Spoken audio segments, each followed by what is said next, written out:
Howdy everybody, and welcome to today's episode of the Debauchery Circus campaign here on the Random Rhapsody Network. As always, we are live streaming our sessions on twitch.tv first, and then we'll be uploading the episodes to YouTube and podcast 1 week later. If you enjoy what you see here, feel free to follow us here on Twitch, subscribe to us on YouTube, and you can check us out on Facebook at Random Rhapsody TV or on Twitter as @random_Rhapsody. And I'm actually going to turn down the audio on the background music just a little bit before I keep going.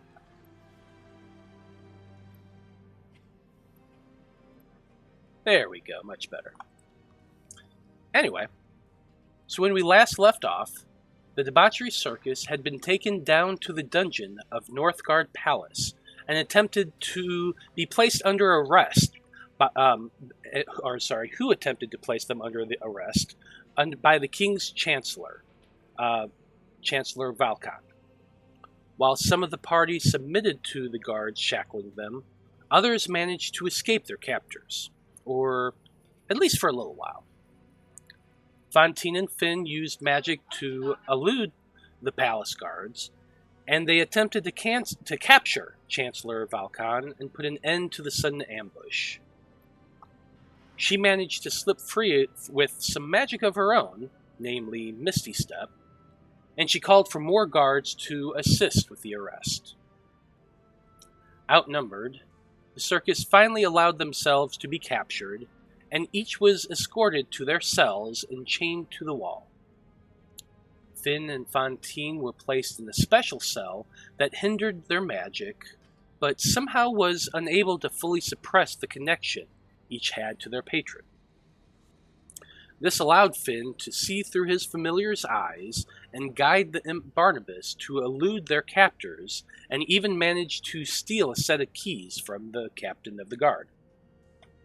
This proved to be extremely fortuitous for the circus, because not long after that they were all secured, a pair of guards showed up under orders from the Chancellor to bring young Edmund to speak with her. Having overheard the guards commenting on the Chancellor's interrogation techniques, the group sprang into action very quickly. Tergot broke free from his chains using the thieves' tools he had hidden on his person. Ormr simply used her brute strength to free herself.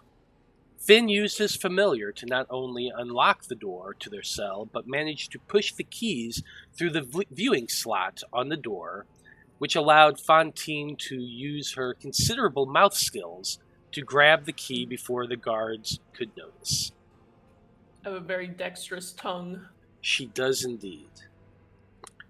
This action did cost Finn his familiar, but in the end, it allowed all four of the Debauchery Circus to break free from their cells, and disabled the two remaining guards stationed there. The blinded guards agreed to a truce with the circus, and, in that moment, seemed at least willing to listen to what they all had to say. And so, Debauchery Circus, you are standing in the common room of the palace dungeon. The room seems kind of hot after the encounter, and no doubt all of you are sweating a bit from the stress of the last few hours. Of the two guards, the one nearest Tergot and Ormr seem very injured, beaten and bloody.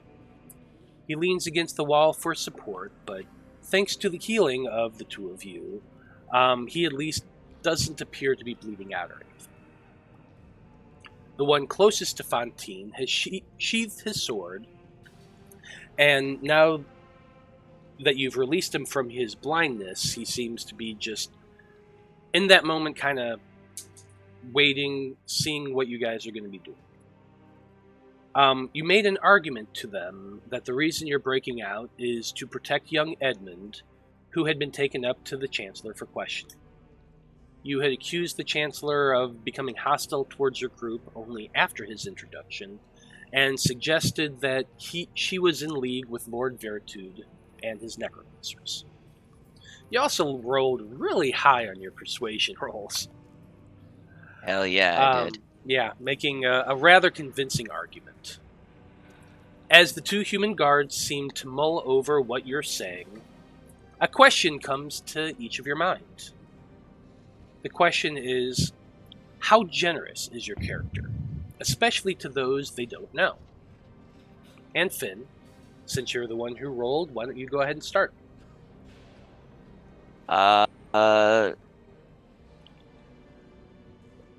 Money ain't a goddamn thing. I'm willing to be generous to pretty much anybody who needs it. The only reason I've been hoarding money lately is to buy better protective gear so that I don't feel as threatened in the intense things to come. Yeah, you do tend to get run up on quite a bit, but you also draw a lot of attention to yourself, so that kind of makes sense. Yep. Fantine, how about you?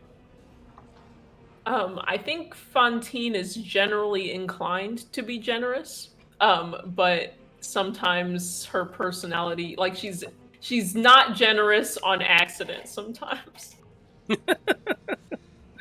Yeah, I mean, she is occasionally oblivious, so I get Like, that. remember in the beginning when I was really racist? Yeah, I do. But she's starting to get out in the world a bit more. She's starting to see a lot more people, and that always helps.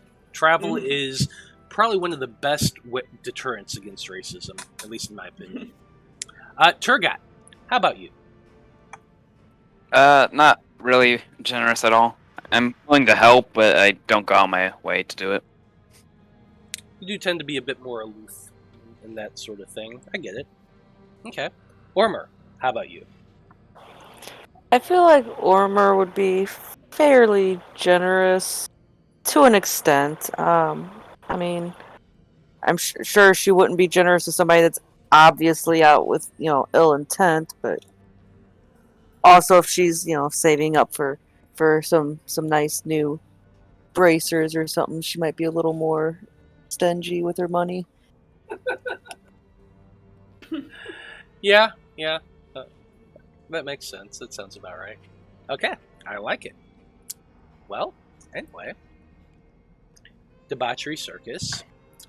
With those thoughts lingering in your minds, all of you have a moment here with these guards. So what are you wanting to do?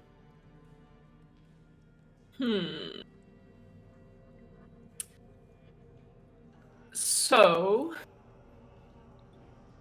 I guess it would be great if we could speak to the king. Or at least stop the Chancellor from whatever she plans to try and do to Edmund. I'm with that idea, actually. I'm very much with that idea. I'm just worried we might go through the castle and get ourselves in a lot more trouble, and then... Not if we're with the guards. Yeah, I'm sure these guys would, be happy to escort us to our place. And we can each, well, splitting the party is probably not a good idea, but we can split the party, I'm kind of thinking maybe we should. I also don't know that the gods will necessarily be happy to just escort us around. And looking at these guards, none of them's a captain, right? Like, these are just two. You'll remember these are not the captain. These are the two human soldiers that were left down here. The captain, as you guys might remember, had followed the guys who took Edmund upstairs. He said that he wanted to go up there and speak to the Chancellor, find out what the heck exactly was going on. Mm-hmm. And so he left with the two guards that escorted Edmund up there. Which means he may end up getting shot in the head, so to speak. It's true. See, even your captain didn't know what was happening. I want to talk to the guards and be like, so you've heard our story. It's quite convincing. We obviously don't want to hurt anyone. How far are you willing to go to help us in this? The guard, the less wounded of the two, the one who'd been talking to you, he says, I understand what you are saying, but you must see things from our perspective as well. We can't just let you out and wander about the castle after the Chancellor had you imprisoned. We would lose our jobs. Only the captain can allow your release, and he went along with your young friend to speak to the Chancellor. I'm sure he'll be back before long, and we can convince him to listen to your case. I'm But not sure he'll be back. But we could also convince him. Wait, What never. what about I understand that you don't want us to be wandering about. Would you care to escort us possibly to speak with the king? Or to the That's- captain. And If is we there can any get the chance we captain in can get our private. equipment back? Yes, our equipment would be nice, but if we came here to speak to the king in the first place, we had a letter to speak with the king. But you do not have it now. We've been through all your possessions. We did not see any letters from that's Chancellor because must have it then. Chancellor took it. We gave it to the Chancellor. The Chancellor is the one who arranges meetings with the king. The king does have his own schedule that he keeps. We can't just walk you into his private quarters and say, "Your Majesty, will you speak to these prisoners?" Why Well, not? what if we do that though? Like, you don't have to do that. We just go up there and do it anyway, because you two aren't going to stop us. So It's our jobs to try to stop you. On pain all right, then of- try. I mean, we can always make it look like you put up a good fight. We already did. You're bleeding from your leg. Yes, you guys did put up a very good fight. Or failing that, you can. I take mean, it it's to not the your fault that Chancellor we're and we can recover the letter powerful. from her. I want to go to the door and just peek out to make sure nobody's coming. The moment you start walking towards there, the guards do take steps towards you as well. He's not actively stopping keep you, an eye on me. but- I'm just making sure that nobody's sneaking back up on us while we're having this conversation. So you go to. Can you see out the door through the map? I can. Okay. So looking down the hallway to the right and left, you do see the right doorway is closed. There is nobody to the south or to the west of you. Mm-hmm. So far, it's relatively clear. All right. I just want to be keeping an eye on the door while everybody's talking. So you've said a couple things now. You've tried to. You've said, "Will you come with me?" You've said, "Well, we can just knock your ass out and go anyway." Mm-hmm. What are you trying to convince this guard of? I suppose. No, to clarify, I did not say we can knock them out. I said we You could make it implied look like they put up a good fight. That doesn't mean we actually, hurt them. Just make it look like we did. Well, we already hurt them, so I'm Well, this is true, personally too. trying to convince the guards to take us to where the Chancellor and the guard captain and Edmund are, because my personal opinion is that most likely as soon as the guard captain sees anything off with what's going on with Edmund, she's going to give him a bullet to the head. Do you think Or that your boss is her woman. particularly receptive to strange ideas, strange happenings? This is the city of North Emea. There's strange things that happen all the time. It is the wizard capital of the continent. What about from his prisoners? Not really. I've always found the captain to be a fair man, but he's also been in his position for 30 years. He's seen a lot. So we can give him a chance to finally do some good today All right. by How about saving this? the little boy. We need to go find Edmund. Is it possible that we might be able to get our things back, whether that's us going there and retrieving it, or one of you possibly going and retrieving it and bringing it to us, and then we can go there and try to convince your boss so you don't lose your jobs? Okay, so asking for your weapons, I'm just going to say as DM, is a hard ask. Make a persuasion check, but at disadvantage. Okay. All right. What if I mean- loom over her, or next to her menacingly? Would that give her an advantage? intimidate check. No, I'm Persuasion and persuading intimidate are different with stuff. disadvantage. I'm mean, doing it. Ooh, 15. 15 isn't...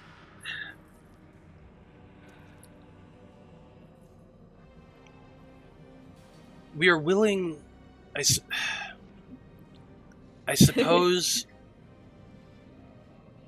at the most we can offer you is we will escort a couple of you up to the captain and ask him to speak with you personally.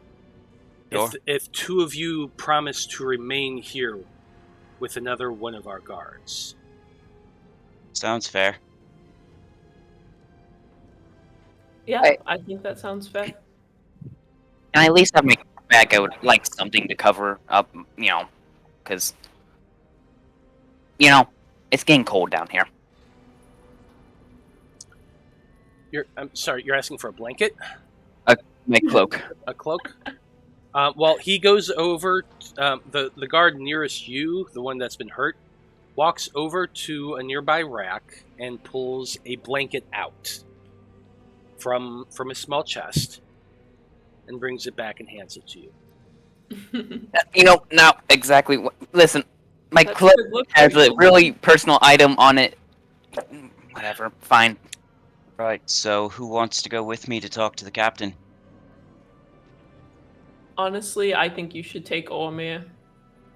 I'd like to go see if my apprentice is fine, which is why I wanted to dress up a bit nicer, but I mean, you guys can decide, but I'm just saying because Ormr is beefy and Tergot, you're good at sneaking. So just in case something happened, Yeah, we're not really going to be sneaking around. We're going to be having the guards I can take heal us. you for a bit. Fair. That's true. Then again, also she can as well, so it's...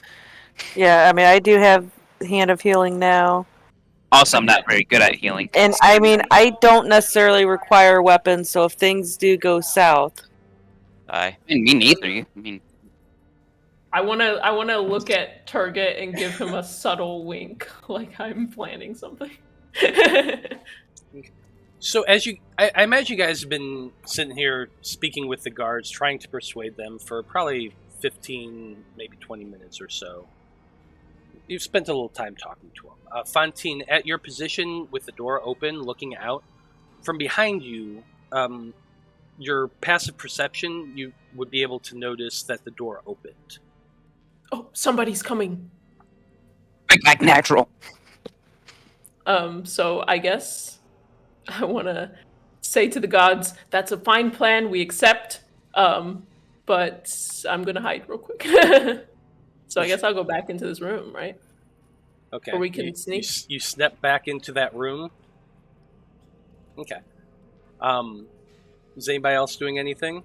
I'll grab Ormr and walk over to the two guards and say, "All right, let's go then."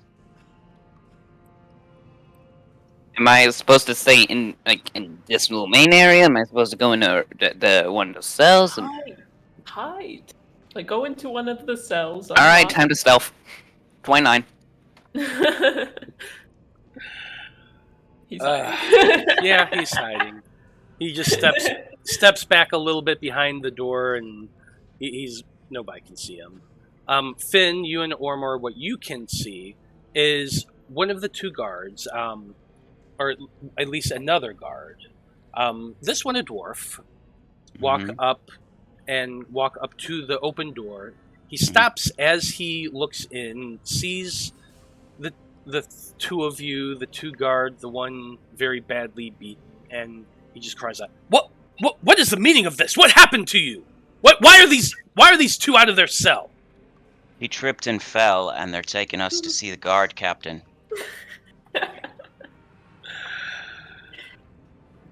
Go ahead and make a persuasion check for that, but also make a perception check. Sure. Perception is only a 10, sadly. Persuasion is a 15. Can I peek out the keyhole? Or the peephole, I guess? Did you close the door when you went into that room? Then Yeah, because I wanted it to look like I was going in there, like, to hide. So maybe I didn't close it all the way, but at least where they would have to really look to see, oh, this door is slightly open. Well, I would tell you to make a perception check too, except you wouldn't have actually seen this. Only Finn would have. No problem. Because Barnabas. But even with a 10, you vaguely recognize this guy as one of the ones who took Edmund up along with the captain. Mm-hmm. Kind of steps forward a little bit. What do you mean you're taking them to see the captain? I just left the captain a few moments ago. He went inside with the Chancellor. Yeah, well, good. Then you know where he is. Well, of course I know where he is. I was sent down here to check on dinner. Check on dinner. Wow, it seems like such a lowly task for someone of your importance. It's not my turn to make dinner. What the? He just kind of gives you this dick look. Ormr kind of looks at him and licks whatever the turtle equivalent of lips would be. Beak, I guess? Maybe? Yeah. Perhaps? Dinner? What's for dinner? Are there gonna be potatoes? Well, I'm very confused right now, but I suppose so? Probably? Well, you know, since you're such an important guard, and I'm trying to be as serious as I can at this point, you could quite easily commandeer the two folks here who are staying down here to be under your watch to make the dinner under your supervision. We have somebody else making... Why are you even out of your cells? Oh, we're to go check on the lad, make sure there's no illegal torture methods being used on a child. He just has this... I couldn't help but overhear. We spoke with your guards, and they've already approved it. I don't know why they're not jumping in here. It's a deal we made.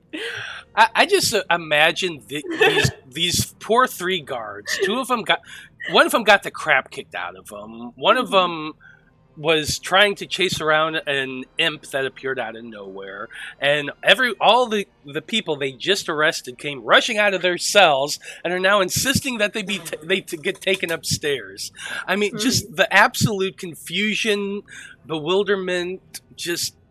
I'd be happy to give you the rundown as well. That could convince your friends. Yeah. It was a very convincing tale. I'm not. This is the lawful kingdom of North Emia, not the chaotic kingdom of baby killers. That's a kingdom? Sounds horrible.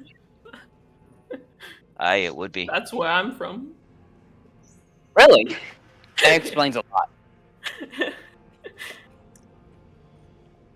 The very, very defeated guard that you guys had beaten into submission earlier just kind of hangs his head a little bit, and for a very brief couple minutes, he lays out what had happened, what you guys are accusing the Chancellor of aligning with necromancers and had taken the kid for some unknown plot that he's still not quite sure about, but you guys were really passionate about it and really convincing. And so he had agreed to take a couple of them upstairs. The dwarven guard kind of looks at all this and is like, well, fine, I'll go with you. There. Take those three right there. You three come with me. The other one stays behind with him. Okay. So yeah, let's go. So who's staying and who's going? I'm staying. Okay. I want Tergot to stay, please. But he can go if he wants. I guess I'll stay if you know. So me and Ormr will go then. Okay. So you and Ormr are gonna go. Yep. If the two of you are going to go. If two of you are staying, excuse me.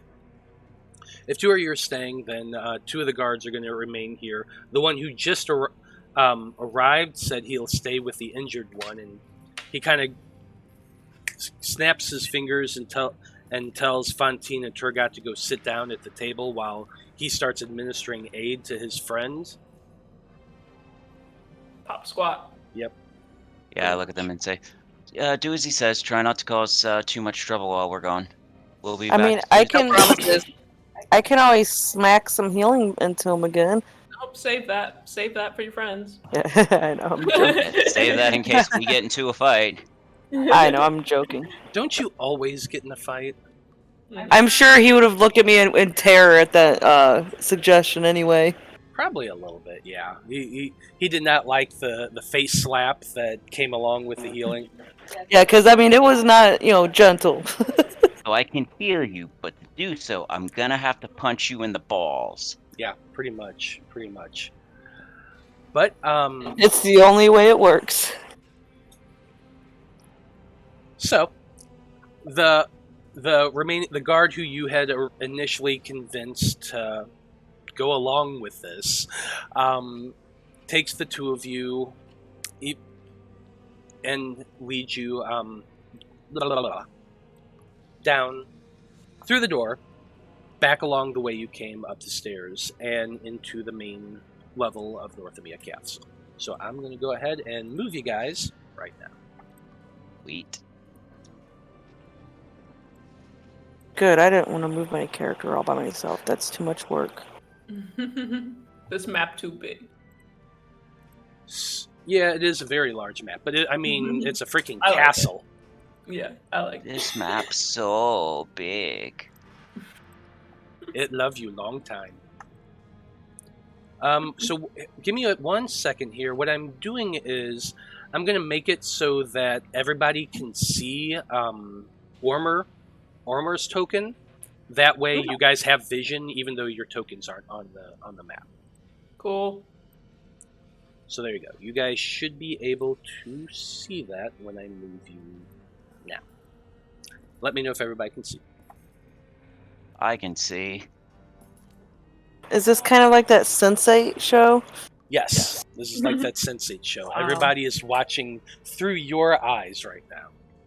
That way they're not looking at a black screen while... I didn't know we had this kind of connection, Ormr. Does that mean that we get to have a German guy in our party who's like I think it good means with that- guns and rocket launchers and fist fighting and God, I with wish. safes and- I think it means we get to have a big group orgy. I mean, Apparently. haven't you guys I been guess- doing that all along? I guess No. that would make me Leto.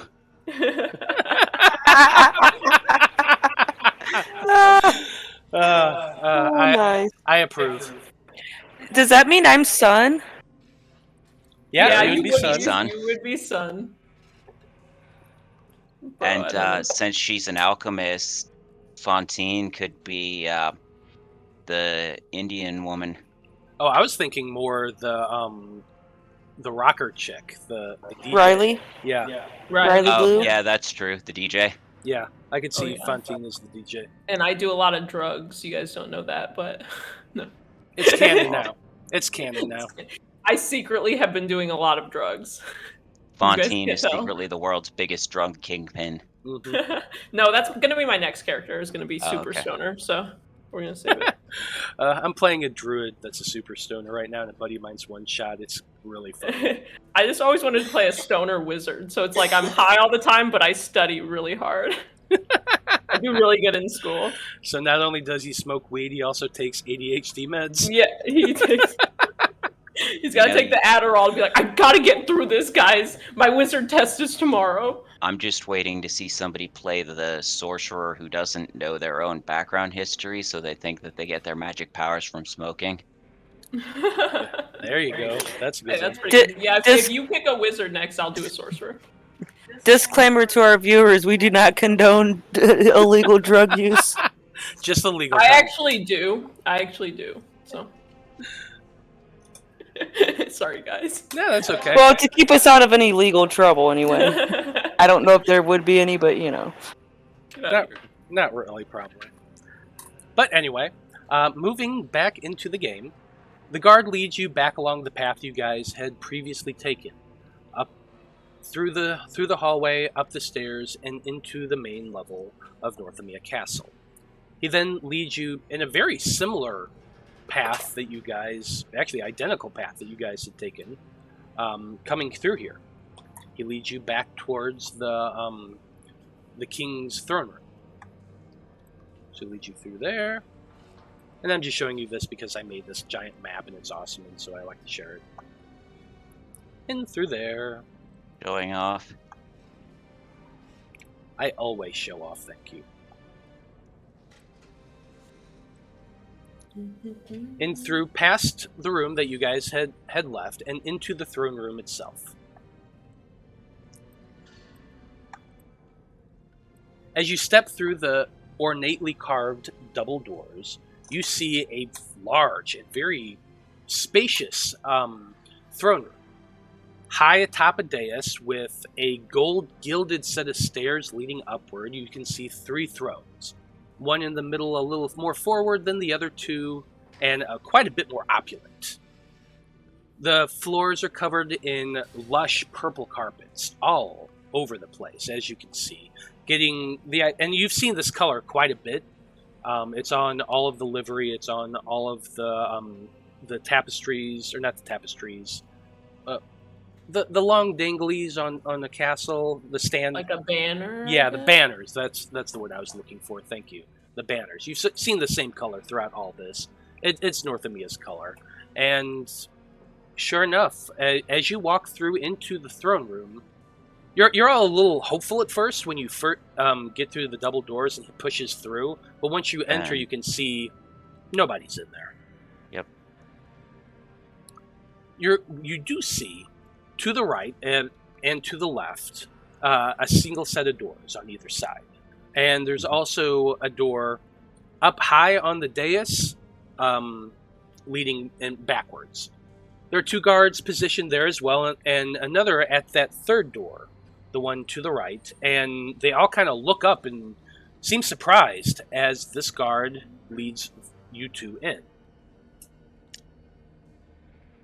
The one at the door kind of walks up, and you, Finn, would recognize this as the other guard who had taken Edmund. Mm-hmm.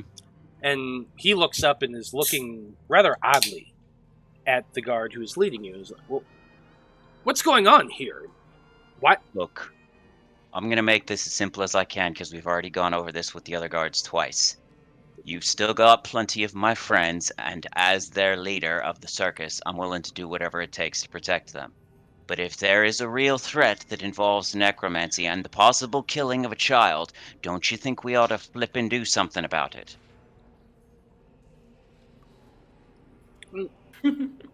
I was just going to have him do a quick explanation, but since you did it, go ahead and roll a persuasion. Sure. 24. God damn. I just need to start making the DCs higher for you guys. Anyway. Nope. Please don't. How about no? Yeah, not at this level. But the guard goes over the story, you go over the story very succinctly, and he says, I haven't heard anything on the other side in quite some time. Let's get the captain. And he knocks on the door.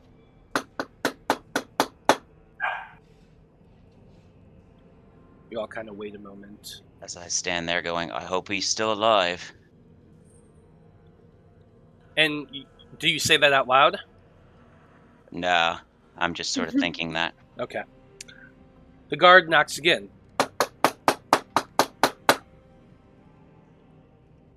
And Ormr gets a little nervous. You can see her kind of readying her. Ormr, do your thing, please.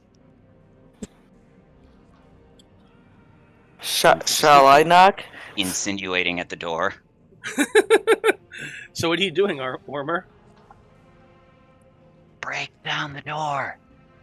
I'll go up and ask the guard, would you like me to knock? Go for it.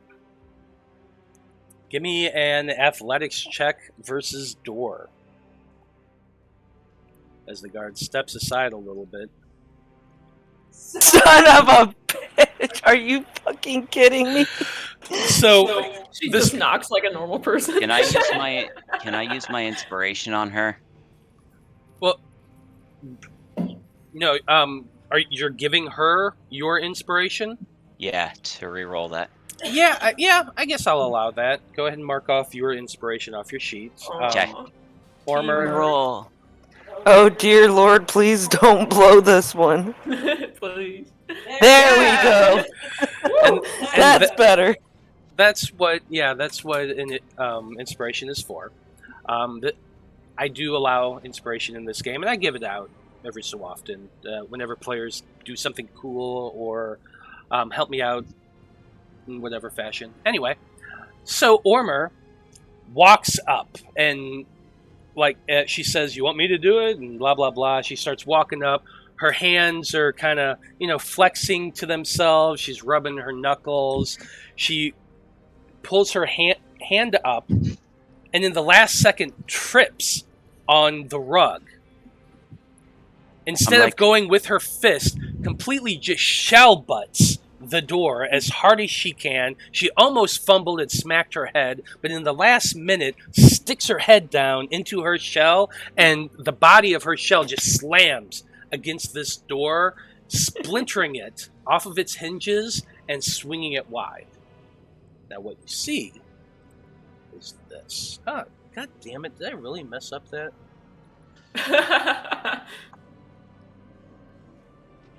Apparently I forgot to put a door in there. That's okay. Nice.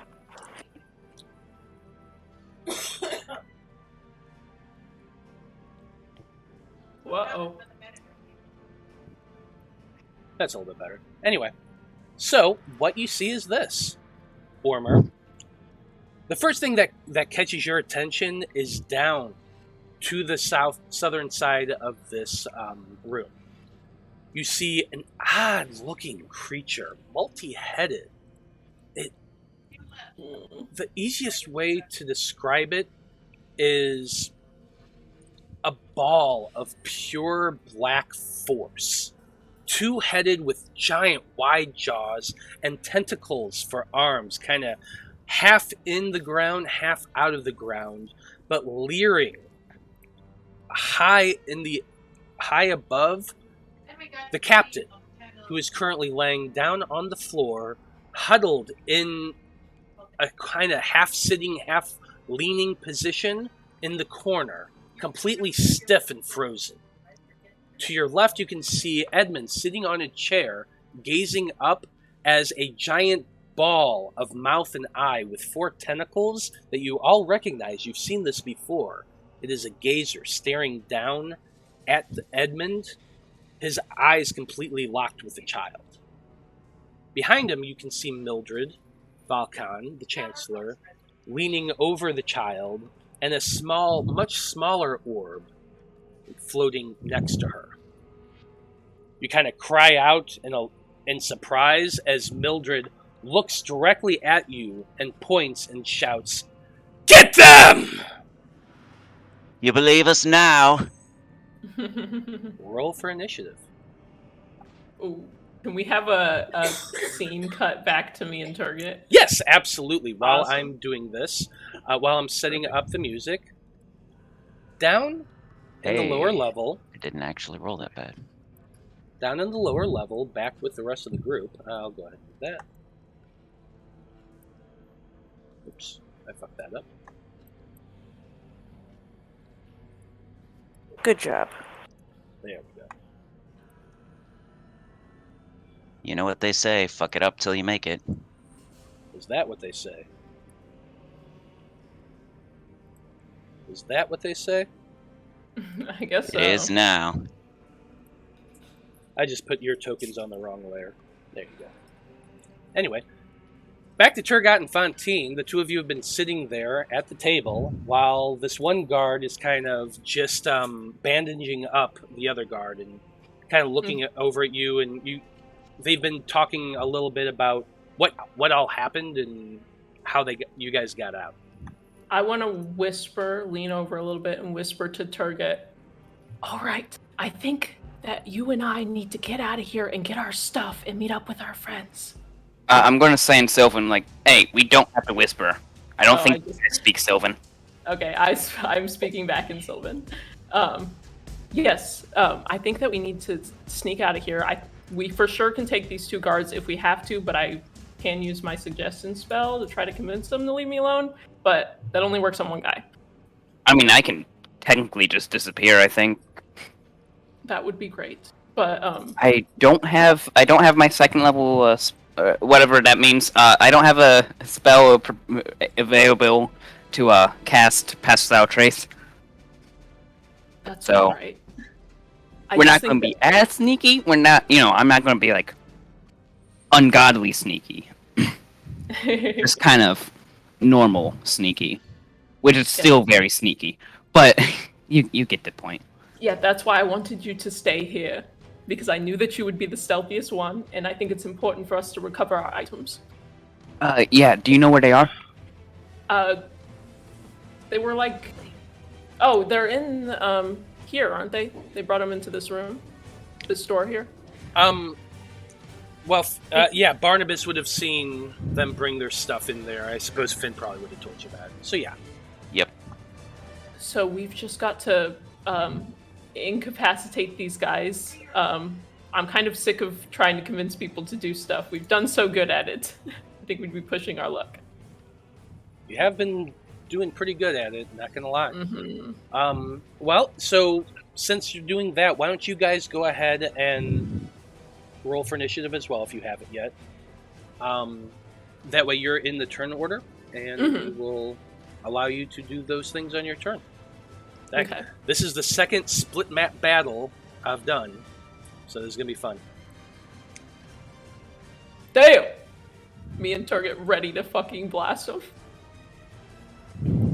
Damn. Prepared. Mildred Falcon not prepared at all. Yeah, at least, I mean, the knocking on the door definitely alerted her, but she's not doing that. I'm great. pretty sure she didn't expect a turtle to, bust through the door. Yeah. The Shining style. Well, you busted through with your shell, so I imagine you're laying on your back, like, rocking around, and you're gonna pop all your legs out and try to stand up. Now I just want there to be like a subclass for turtles that's based around fighting by like curling into your shell and just rolling around and hitting stuff. Like Sonic the Hedgehog style. That's pretty awesome. No, and I imagine though that I just pulled my head and maybe my arms, but I mean I still had my legs out. I'm not on the ground. But you get the point. But it's funny if you're. Oh yeah.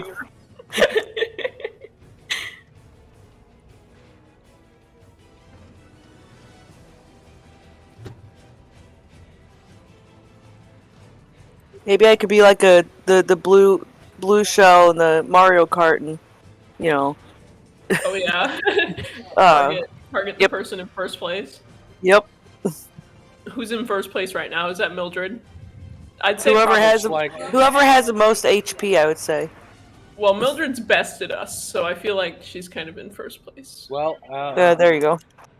For some reason, can you guys see yourselves, Finn and Ormr, because like it's shadowed? Yes. You I can't can see myself. Okay, then I'm not going to worry about it too much. Okay, well, we are starting things off at the top of the order. And the top of the order, we have Mildred's familiar, who has been floating there a little bit next to her. And she kind of, orb, I suppose you would call it. You've seen him before. It's green, a gazer. green, warty, 4 tiny, stubby eye stalks with a big eye on the center. And it just kind of the long tongue. You had just broken through, Ormr, so it's going to look directly at you. And it is going to, let's see here. Aren't Fantine and Tergot supposed to be on the turn order too? Yeah, I noticed. They are. Well, I noticed that it took us, unless it's on a different one. I don't. Different map. Yeah, I don't see it on there. On the turn order, I can see it. It's Fantine is second at 21. Tergot's third at 19. So maybe it's just because it's a different map. Probably. Okay, as long as you can tell. Okay, maybe. Yeah. So anyway, this gazer, it looks directly at you, Ormr, and one of the stalks on top of its head focuses directly on you, and you just see this ray of bluish energy come shooting out of that eye towards you. I need you to make a dexterity saving throw, please. Okay. You successfully manage to dodge. As this bluish energy comes shooting towards you, you dodge and duck back out of your way. Fortunately, your head was already kind of in, so you just kind of dodging forward, managed to get out of the way. It's going to do its second attack directly at you because you are the one there. And I need you to make a wisdom saving throw next, as another eye stalk focuses directly on you, and these kind of circular, like almost smoke ring energy shoots out. That, however, also just barely managed to succeed. Your head's coming out of your shell, and your eyes just focus on this tentacle, or this eye stalk, and your eyes lock, and you just feel that pulsing wave hitting you, and it starts messing with your head. You start feeling a little friendship to it, but you push past it and manage to get rid of the dazzling ray that hit you. So good job on both counts. It is then going to float a little bit towards Mildred and hold off just kind of right there next to her.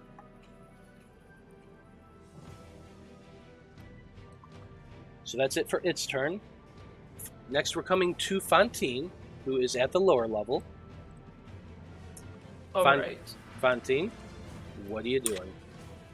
So question, since these guys don't know what we're about to do, are they going to be surprised? There's no such thing anymore. Well, there's no surprise round. There's surprise condition, which is they don't act on their first turn. I mean, they're still going to be able to act on their turn. Okay. But you're surprising them in the fact that you're reacting first, but you don't get it like a sneak attack round or anything like that. Okay. All right.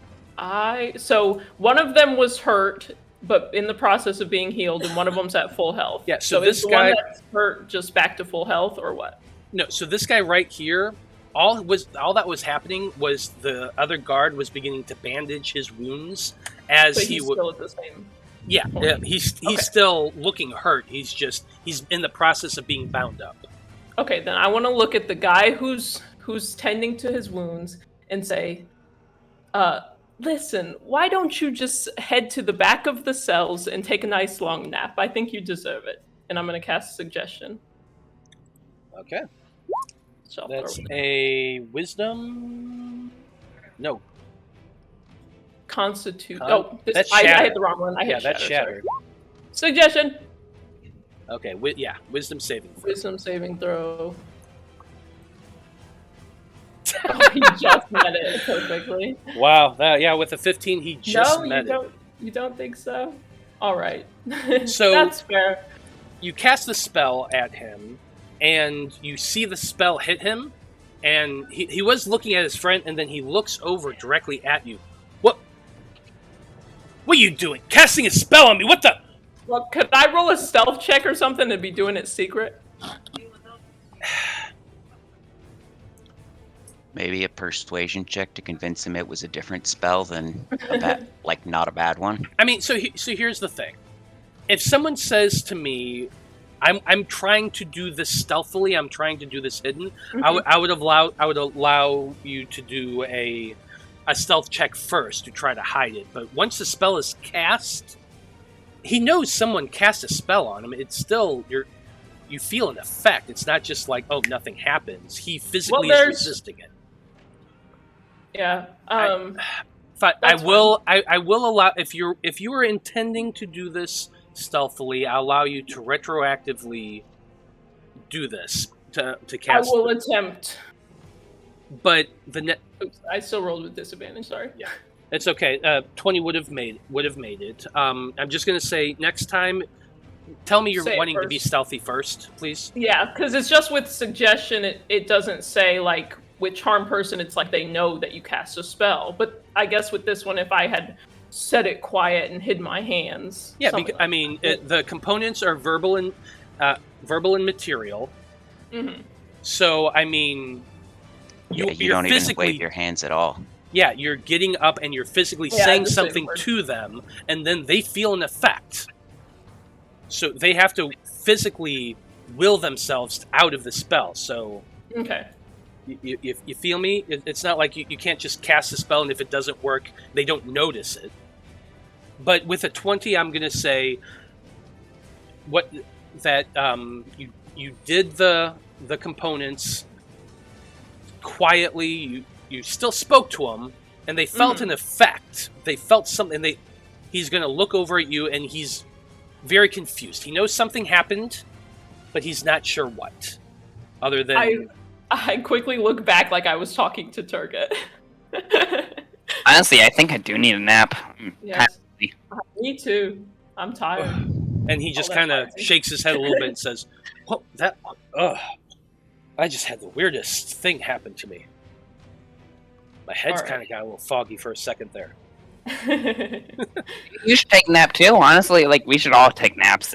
Honestly, great. we should all just have a nap here. Well, Tergot, it is your turn. So what are you wanting to do? Take a nap. Take a nap? Tergot, just You know, I really want to, but I'm gonna walk over. I'm just gonna kind of nonchalantly walk over to the door, this one, and just kind of jiggle the doorknob for a bit. What? And it is locked. And the one guard who had shaken off the effect and is kind of feeling a little strange in this moment, he does see you walk over to that, and he sees you jiggle at the handle. Are you playing with it like you're an actual cat? Sorry, I'm just naturally curious. What's in this room? And I start picking the lock. Oh my gosh. Okay, so movement. If that's your action, you can roll to pick lock. The guard is looking directly at you. Wow. Yeah, that's fine. 26.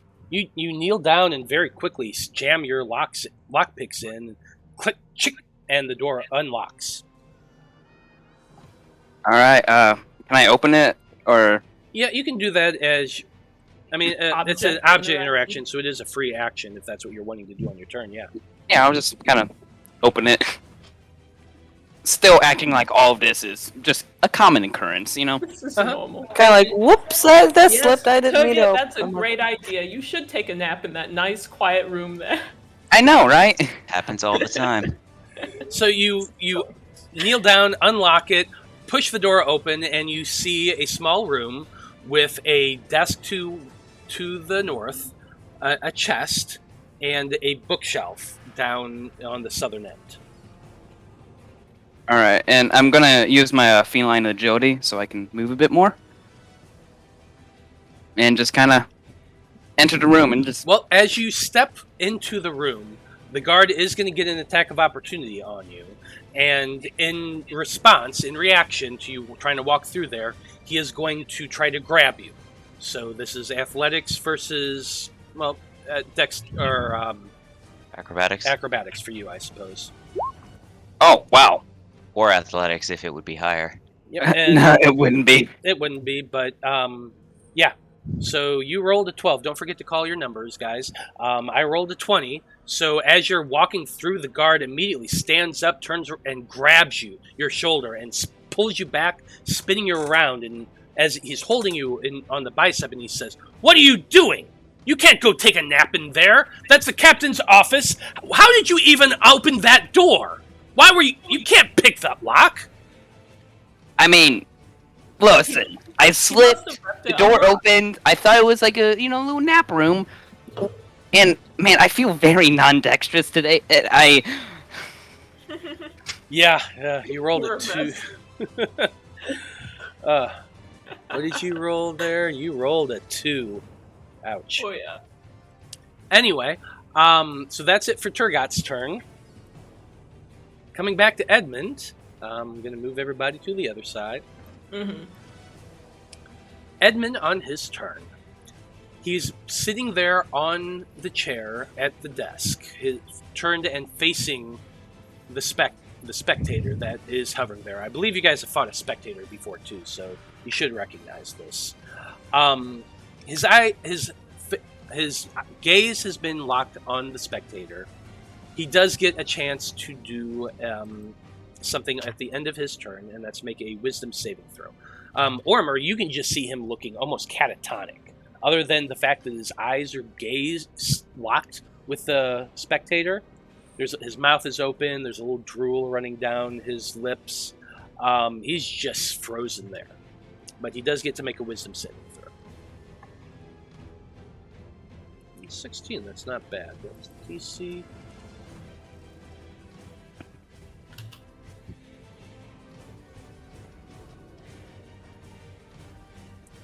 Okay, yeah. Go At the end of Ed. his turn, Ormr, you can just see Edmund kind of blink a little bit, shake his head. What? Where am I? And that's it for his turn. So now it's Ormr's turn. What you doing? Wait, Okay. what? What? Oh, yeah, never mind. Yeah, it's Ormr's turn. So, Ormr, what are you wanting to do? Well, I mean, obviously these guys are not being very nice, so I'm gonna come in here. I'm gonna step over here, and I mean, I'm gonna do what monks do and attack. I'm assuming 11 misses. Let's see here.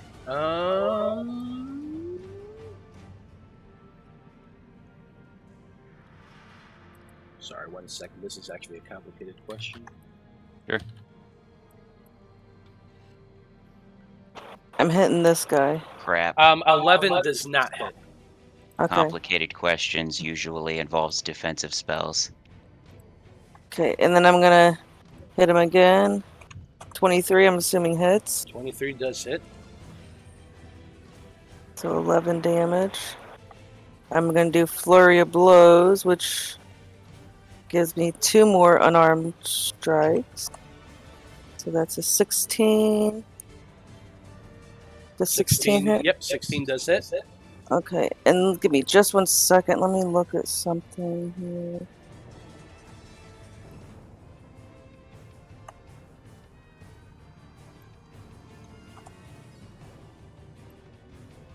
No.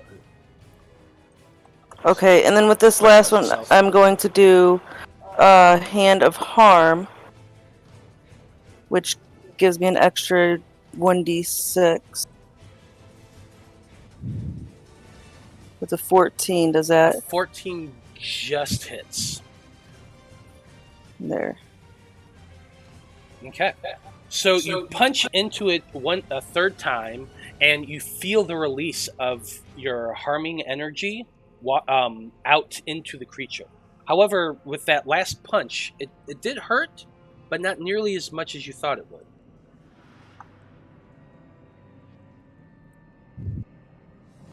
Okay. And that's all I can do. Okay. And that's it for Ormr's turn. Next, we're coming to the veterans. And we're actually going to resolve the ones downstairs The first. veterans? Yeah, the soldiers. Oh, okay. Oh, because they have a 15, gotcha. Yeah.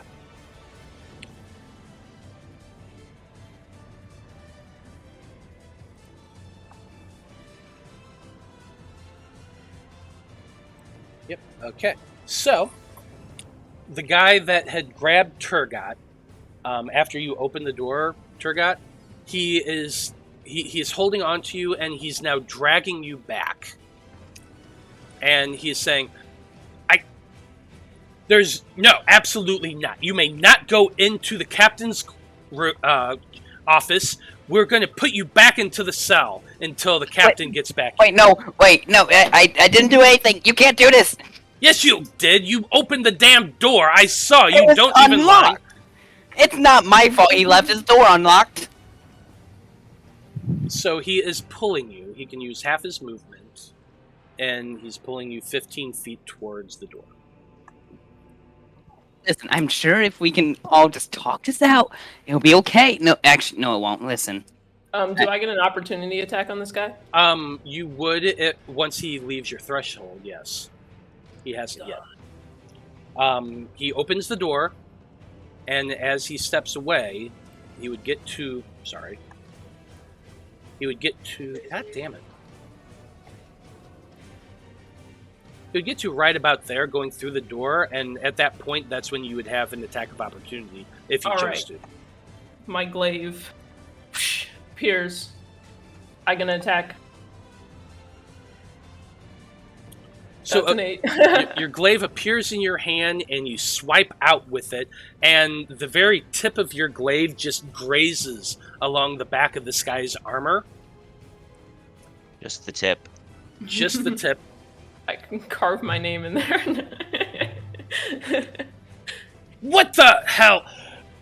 I knew you guys were up to no good! Listen, it's very important that we retrieve our things and get to our friends. We're still on the same righteous mission, but I figure I can't convince you, so let's just go at it.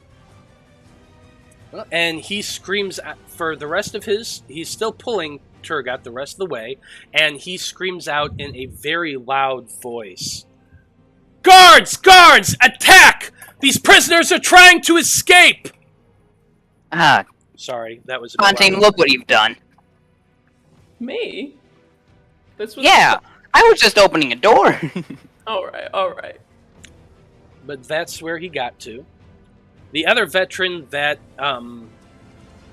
you guys had very, very much injured with your back's to him, but you can kind of see him in your periphery, and he sees this, and he sees you attack the other one, and yeah, any of the goodwill that you guys had gained is just gone, and he is turning and running towards the door. So you will have an attack of opportunity on him because he is still... Well, it's a reaction. Oh, that's so right. So yeah, it wouldn't be.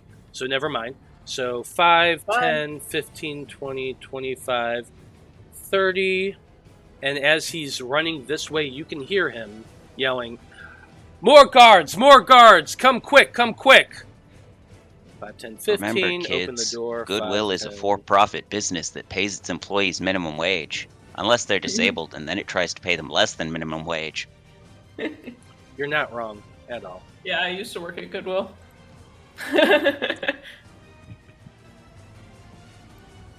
Okay. What's that? Oh, okay. Nothing. No, it was Brandie. Let me fix something for her real quick. Oh, they just left this door wide open and unattended. How nice. How convenient. How generous of them. You guys all suck. Whatever shall you do? I think I will acquire my potions. Thank you. Even if you manage to convince all of them, you're still going to have jail sentences for assault. Oh, yeah. Finn, I deserve it. Yep. your turn. Awesome. I'ma move over here. Oh, I'm sorry. There was still one more veteran. The one upstairs. I forgot about him. That's my bad. Go ahead, Finn. I'll do his turn after you. I mean, I feel like then that veteran just doesn't get a turn this round. I'm gonna Just get his Eldritch nose. Blast the Gazer. Eldritch Uh-oh. Blast the Gazer. 17 17, I believe, hits. Yes, it does. for 6. Okay. And then... Oh yeah, I rolled a 1 that time. 21 definitely hits then. Oh, yeah. For 9. 9 more points of force damage. Yep. And it's only 5 beams for now. Or 2 beams. Let's see.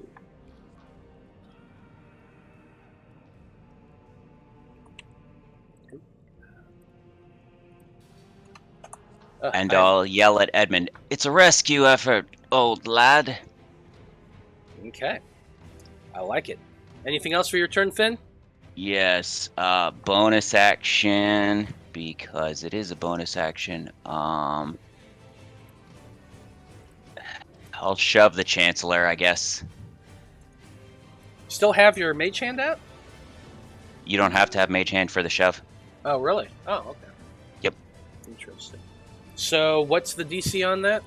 8, 9, 10, 11, 13 strength save. 13 strength. Yep. Oof, that's a 12. So you shove her back against the wall. Would you take any damage from that? No, but I'm gonna move her 5 feet towards us. I can move her 5 feet to the right or to the left a little bit, but I mean it is kind of crowded in this area. What about to here? Yep, I could do that. Okay, that then. Okay, so you shove her from behind. She goes stumbling forward, barely manages to catch herself against the desk, and stays right there. Sure. Perfect. And that's my turn. I like it. Okay. Now we come to the shadow spirit creature that is there, who is looking directly at you, Ormr. Yay! Let's see.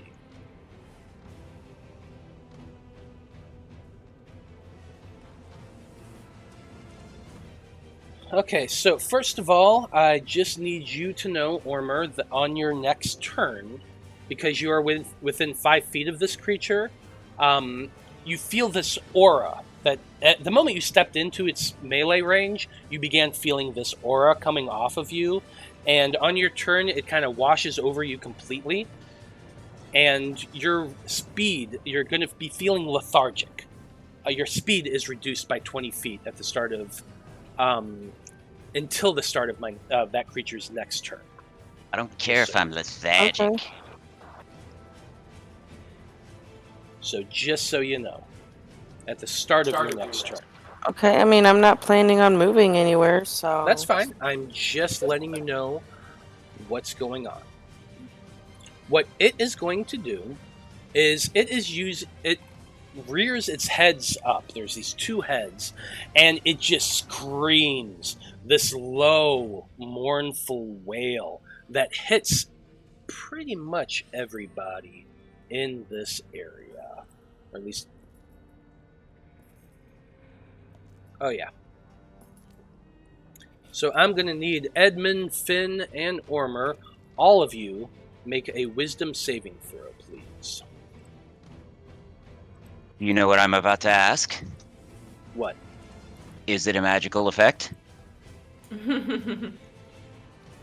It is not. It is actually really? just...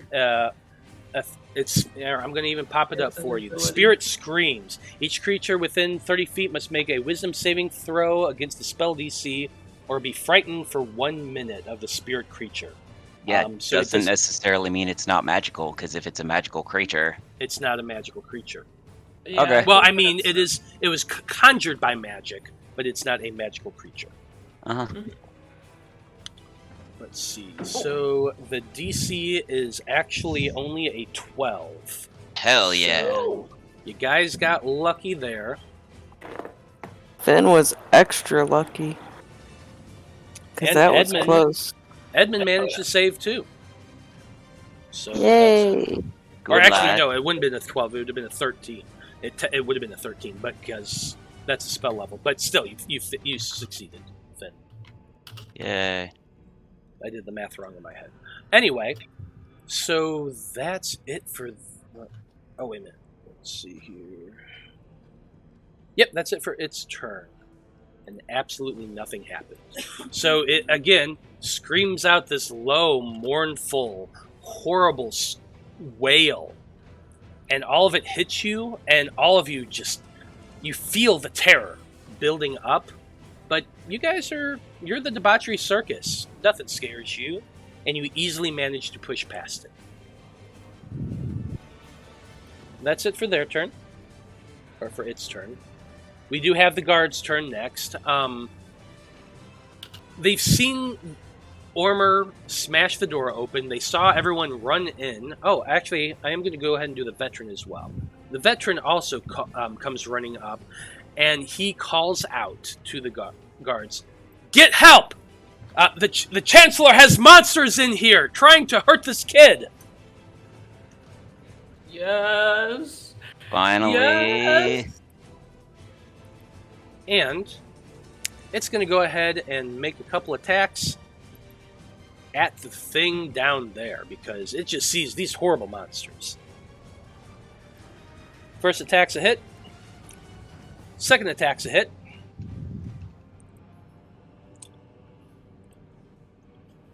So 8 and 9 points of damage. You Finn and Ormr, you see this guard, after screaming that, walk towards the spectral creature there, hovering over his captain, draws out his longsword, makes a huge slash, 1, 2, in quick succession, just completely bisecting this creature in half, once, twice, and just this mist begins to form in the cuts, and you watch as this creature just dissolves into nothing, sinking into the floor. It is dead. It only had 5 hit points left. Woo!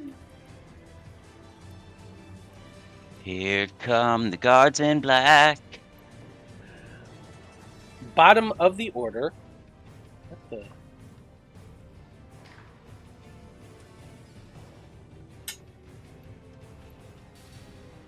Yay for backup.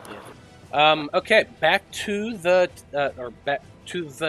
last person here. That is the spectator. Oh, wait a minute, Mildred. I still haven't done. Anyway, spectator. Let's see. Come on, you gazer asshole. Oh yeah, the spectator is looking, and it's looking directly at you, Finn. You hit it with your Eldritch Blasts. What is he gonna do? He is gonna roll a d4. That's what he's gonna do. Okay. I need you to make a Wisdom saving throw. 25, natural 20. Why do you have the advantage? Because it's a magical effect. I'm not sure if spectator would be a magical effect either. I think it says magical eye rays. Hold on. I mean, it doesn't matter. Even the 15 would have made it, but I'm just curious. It says the spectator shoots up to 2 of the following magical eye rays. Okay, so then there you go. Either way, you succeed. So good to know, though, that it is. But he succeeded even better with the. He succeeded advantage. so good. He did succeed so good.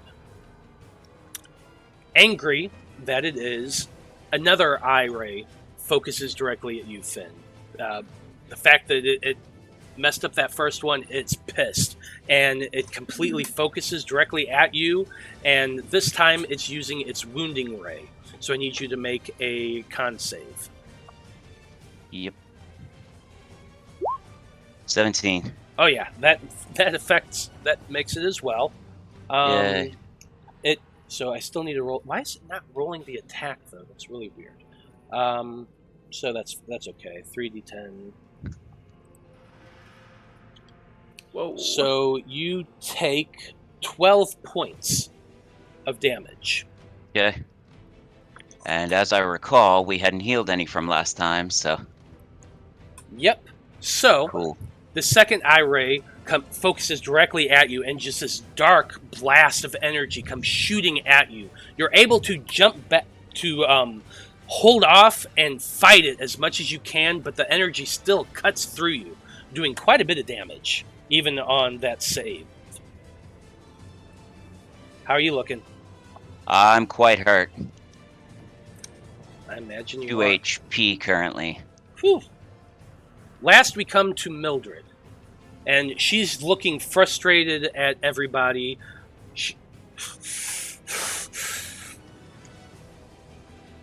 I don't know who you are, but I will not allow you to ruin our plans again.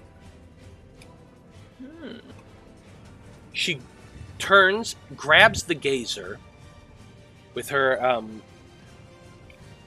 with one hand, opens the door with the other, and disappears into the back room.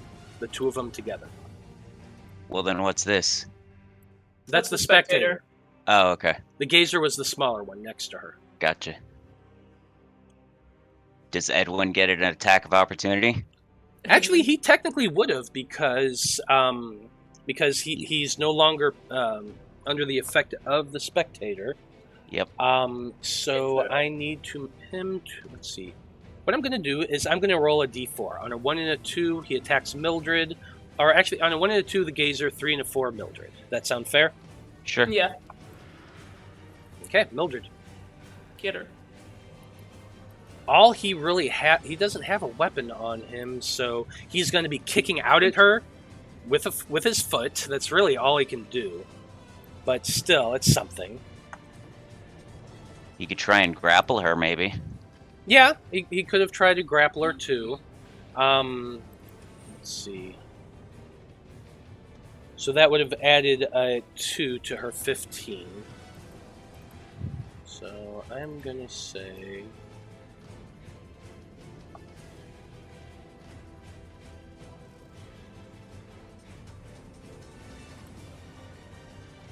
Okay, so Edmund, sitting on the chair as he was, reaches out, trying to grab onto the woman. He ends up managing to get her dress a little bit, but with her 19, pulls past. You hear the dress rip as a bit of that fabric is still clutched in Edmund's hand, but she does manage to get away and slams the door behind her. Once the door is closed, her turn is over. Finn, you're close, so give me what's your passive perception? Let me take a look. 15 is my passive perception. Okay. You would have heard an almost popping sound, like that. Like a teleportation spell. Got it. Bop.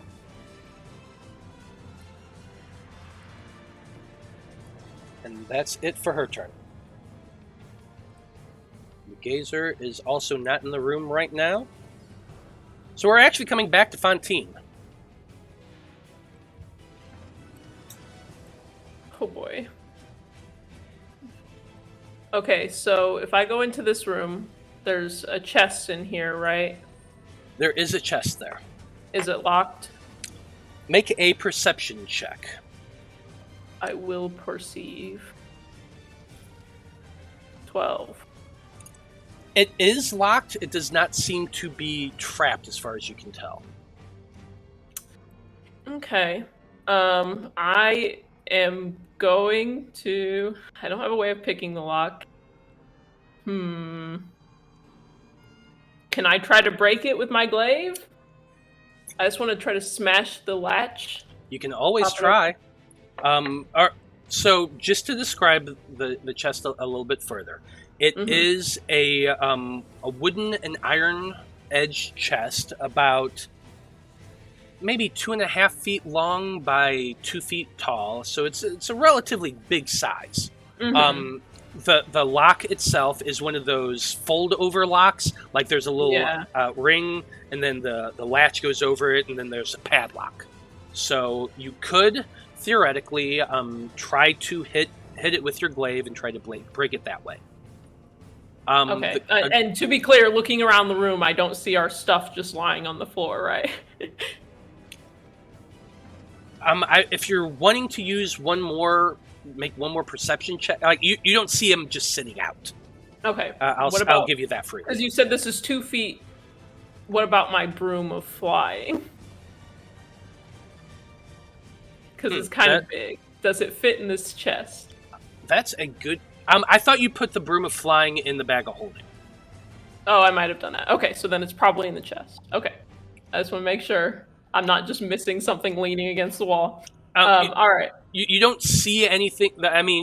just glancing about, you don't see anything that you think is yours. You can make a investigation check to thoroughly search the room if you want to. No, I want to attack this lock.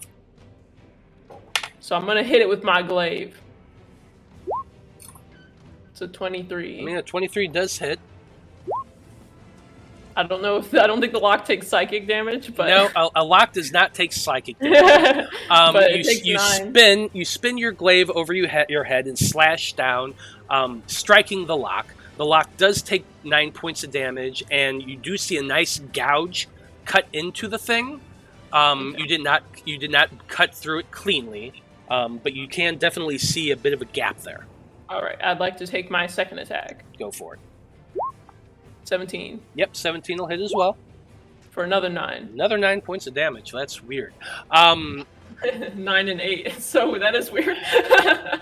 Yeah, so you slam down a second time and hit that lock, trying to hit the same angle, and it's I'd say probably it's looking like it's almost completely cut through, but there's just a little bit left of the thing. Don't forget to hit it with the butt.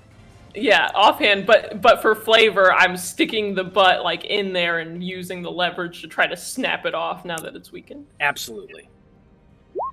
22. Oh yeah. For 5. Yeah, and finally you stuck the butt end in there. You jerk it as hard as you can. You hear that snap, and the lock is broken. Tergot, if you can escape, I've got our things. I flip it open.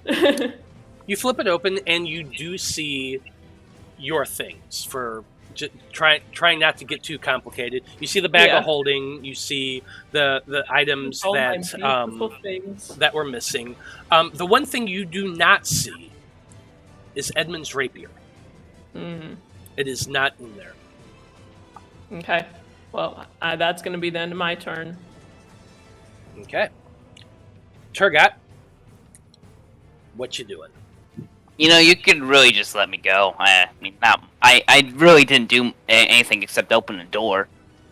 You know? Wants to break free. I didn't know that I wasn't supposed to go in there. Is that really my fault? No, it's your fault for not putting a do not enter sign in there.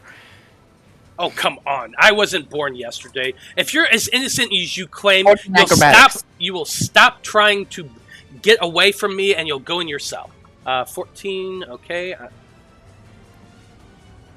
Go to it. Oh. 23. So you're trying to wiggle away, pull back, and he just grabs you and slams you against the wall, holding you with both hands at this point. Ooh, not many people put me in this position. Tergot, I imagine you've already broken away. We're about to make our getaway. So that was your action. Are you going to do anything for bonus action or movement? I'm gonna... Yeah, sorry. I'm gonna kind of hold my hand out and just, listen. I'm sorry I have to do this, but I'm gonna have to place a spell on you. And I'm gonna cast Hunter's Mark on him. Okay. Go ahead and throw Hunter's Mark up in the chat just so everybody can see that.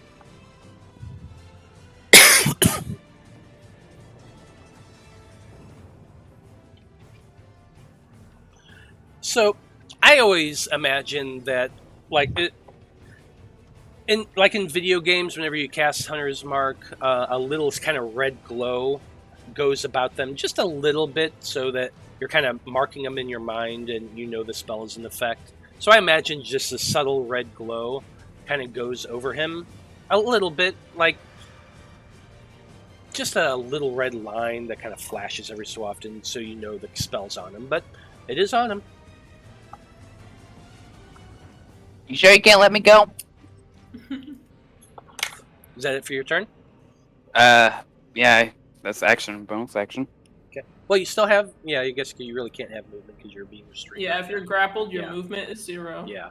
So that's it for you. Okay. Next off, we come to Edmund. So let's take you back to the top layer. Hooray. Back on the top layer we are. And Edmund really can't do a whole lot against a gazer or a spectator. So, actually, hold on a second. He has spells. Rip its eye socks off. He has spells now. Yeah, he does. Spells. And I'm very hurt. And you are very hurt. Don't worry. I'll be there in a minute. And Edmund can see that. So he is gonna cast. Actually, this is gone away. Heavens to Murgatroyd. You're sexy, Edmund. Beautiful, even. So Edmund stands up and reaches over across the desk, grabbing onto your arm, and he's going to go ahead and cast Cure Wounds at first level. Yay. Yay. Because he didn't use his spells today. I For a get whole 3 points. Yeah, a whole 3 points of healing comes through his fingertips towards you, and he kind of just looks down and says, "Well, I did my best. Sorry about that, Finn. Hey, any good touch is better than any bad touch. You also have the trust of a child, which heals your soul as well. Absolutely. Yeah, there's no reason to cast Hunter's Mark or anything else because it's just a waste of spell slots. You're my friend, Edmund. We're having soft tacos later. I hope that's right. Soft tacos, absolutely. That's it for Edmund's turn. He's not going to move or anything like that. So, Ormr, you're up next. Okay, so I'm gonna come over here and jump on the desk. And I'm going to, do my whole 1-2 punch on this gorgeous creature. Absolutely. 10, I would assume, misses. Oh, yeah. 27, I would assume, hits. Oh, yeah. So that's Making a 10 lot. damage. And then I am going to also do Flurry of Blows, which gives me 2 more attacks. The first one will be an attack on that guy at 26. Yep, that hits. 8 points of damage. And the second one, I get to do this without using a key point. I am going to reach over and gently touch Finn. And let me see. For 5 healing. See, I can Pancreas. I can control, the force at which I heal. I'm more gentle when I like you. Unless you prefer it rough. I like a good tension getting slap in the middle of battle to really focus me up. Honestly, I kind of imagine Finn would prefer it rough, but that's just my take From on his it. fiance, sure. From anybody else, nah. He's a loyal man. Aw, so cute. A stranger among satyrs. So, we're back to the veteran's turn. I'm gonna resolve the ones down here. This guy that's been dragging you, Tergot, he pushes open one of the cells, probably this one right here, and shoves you in.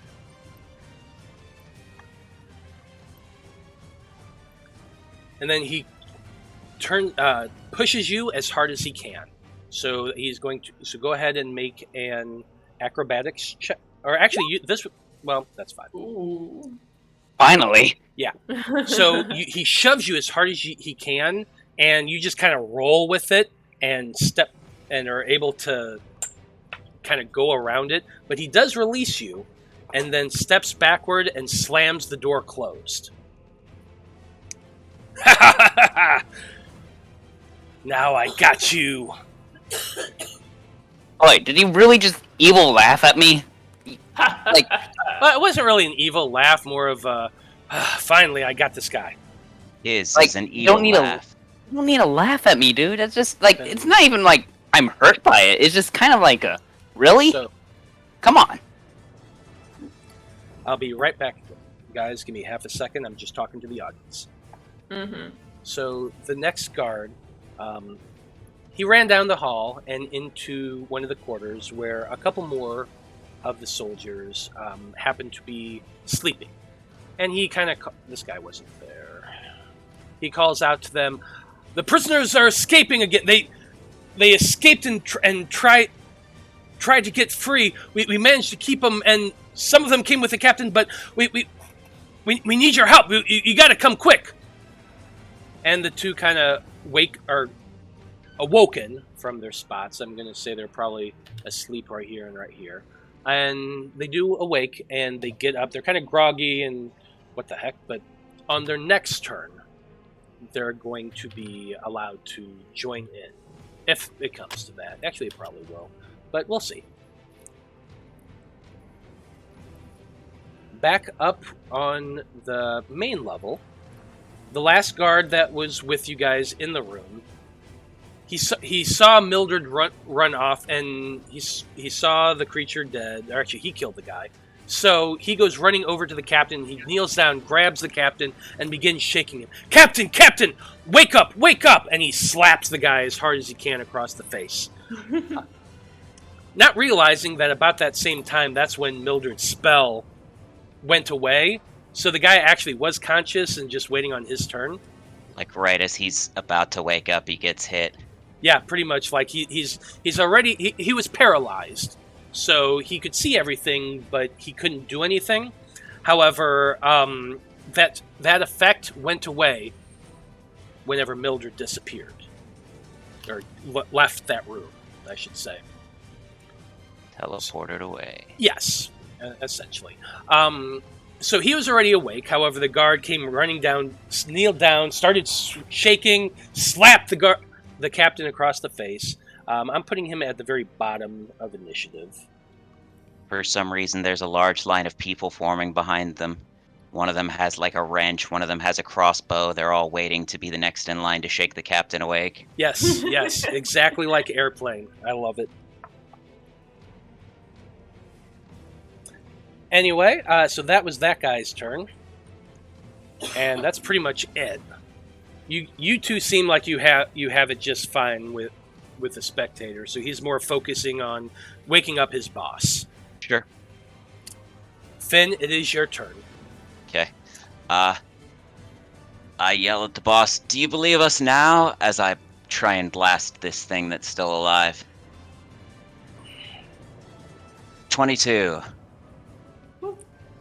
Yep, 22 is definitely going to hit. 9 force. Yep, absolutely. And 14 may miss. 14 just hits. Cool. 8 force. Okay, so these two blasts of energy come out of you and hits this creature. So, Finn, how does this look? This is the one with 3 heads, right? No, this is the spectator right here. The one with 2 heads died. This is the giant floating orb with a big mouth and 4 tentacles with eyes.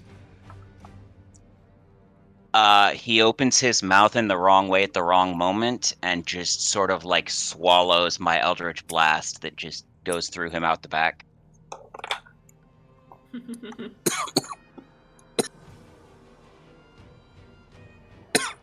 I like it. Also, Yep. I reduced him to 0 hit points, I'm assuming, yeah? You did. So I get temporary HP, thank goodness. So Okay. that's Nice. Charisma mod, which is 5, plus my Warlock level, which is 5, so 10 temporary HP, Nice. just in case. Well, you send out your 2 Eldritch Blasts just as this creature is opening its mouth to, and its tongue kind of rolls out, goes through the mouth, explodes out into the back of it, and as it explodes outward, the walls are just coated with a big spray of guts and viscera. Imagine when Slimer went through the walls in the Ghostbusters movie, kind of looks like that. And he just hits the wall with a splat. The thing falls down to the ground, and it is now dead. Yay. Good work all around, team effort. Yay, congrats. Yeah, you guys handled that no problem. I was like, oh no, we need to help our friends. So, now I mean, I wouldn't mind having my quarterstaff back, though. now that you know that we're telling the truth, can we get our friends and Where I maybe got make it sure the all. king is all right? So you say that at the end of your turn, and for the sake of brevity in this moment, the captain, being slapped after coming to, just kind of pushes the guard off of him and stands up, using the wall for balance a little bit, and you can see an absolute confusion on his face as he looks at the two of you. What are you doing out of your... What is going on here? We saved you, lad. You'd been whammied by the Chancellor and her gazer. And he very shakily draws a breath and leans against the wall. And he says, I thought it strange that the captain wanted, or the chancellor wanted to speak with a child first. So I came in here to see what was going on. And when I had sent the guards away, after she agreed to talk to me, that's when she hit me with a spell. I was frozen in place, forced to watch, as she summoned that thing with 2 heads. And those orbs came in from the back. Speaking of Mildred, where the hell is she? And he goes... I think she escaped. Yeah, sure enough, he goes running over to the back room and shoves the door open. Sounded like teleportation to me. And sure enough, you do see a back bathroom area, but she is gone. Yes. He even walks over to the toilet, looks in it just to make sure. But sure enough, nobody's in there. And he turns back. Well, if she can cast a spell to paralyze me, I suppose her knowing teleport... Well, it couldn't be a teleportation magic. There's no teleportation circle in there, but... No, but you get the idea. The captain looks over at the guard. Percival, alert everyone! Search the castle for the Chancellor. She couldn't go far. He goes running out of the room, calls to the other guards, and screams, "Find the king! Check on the king! Make sure he's safe! The Chancellor just attacked me!" And the guards go rushing off in all directions, heading into the back area, which is right over here. I need to step away for just a moment to unlock the door for my boyfriend. Okay. Well, that's funny because I was just about to go to them, but I just realized it's 4:30, so this is the perfect time, yes, to take our break. So, thanks for watching, everybody. Just stay tuned. We'll be back in about 10 minutes or so.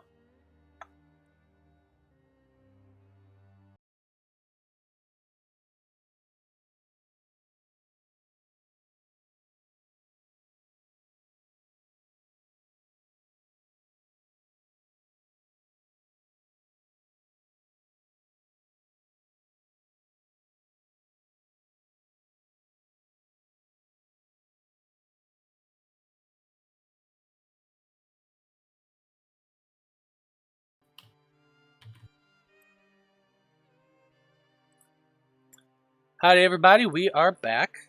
When we last left off, the Debauchery Circus had split the party a little bit, sending Finn and Ormr upstairs to try to speak with the captain of the guard, while the other two stayed behind down in the dungeon.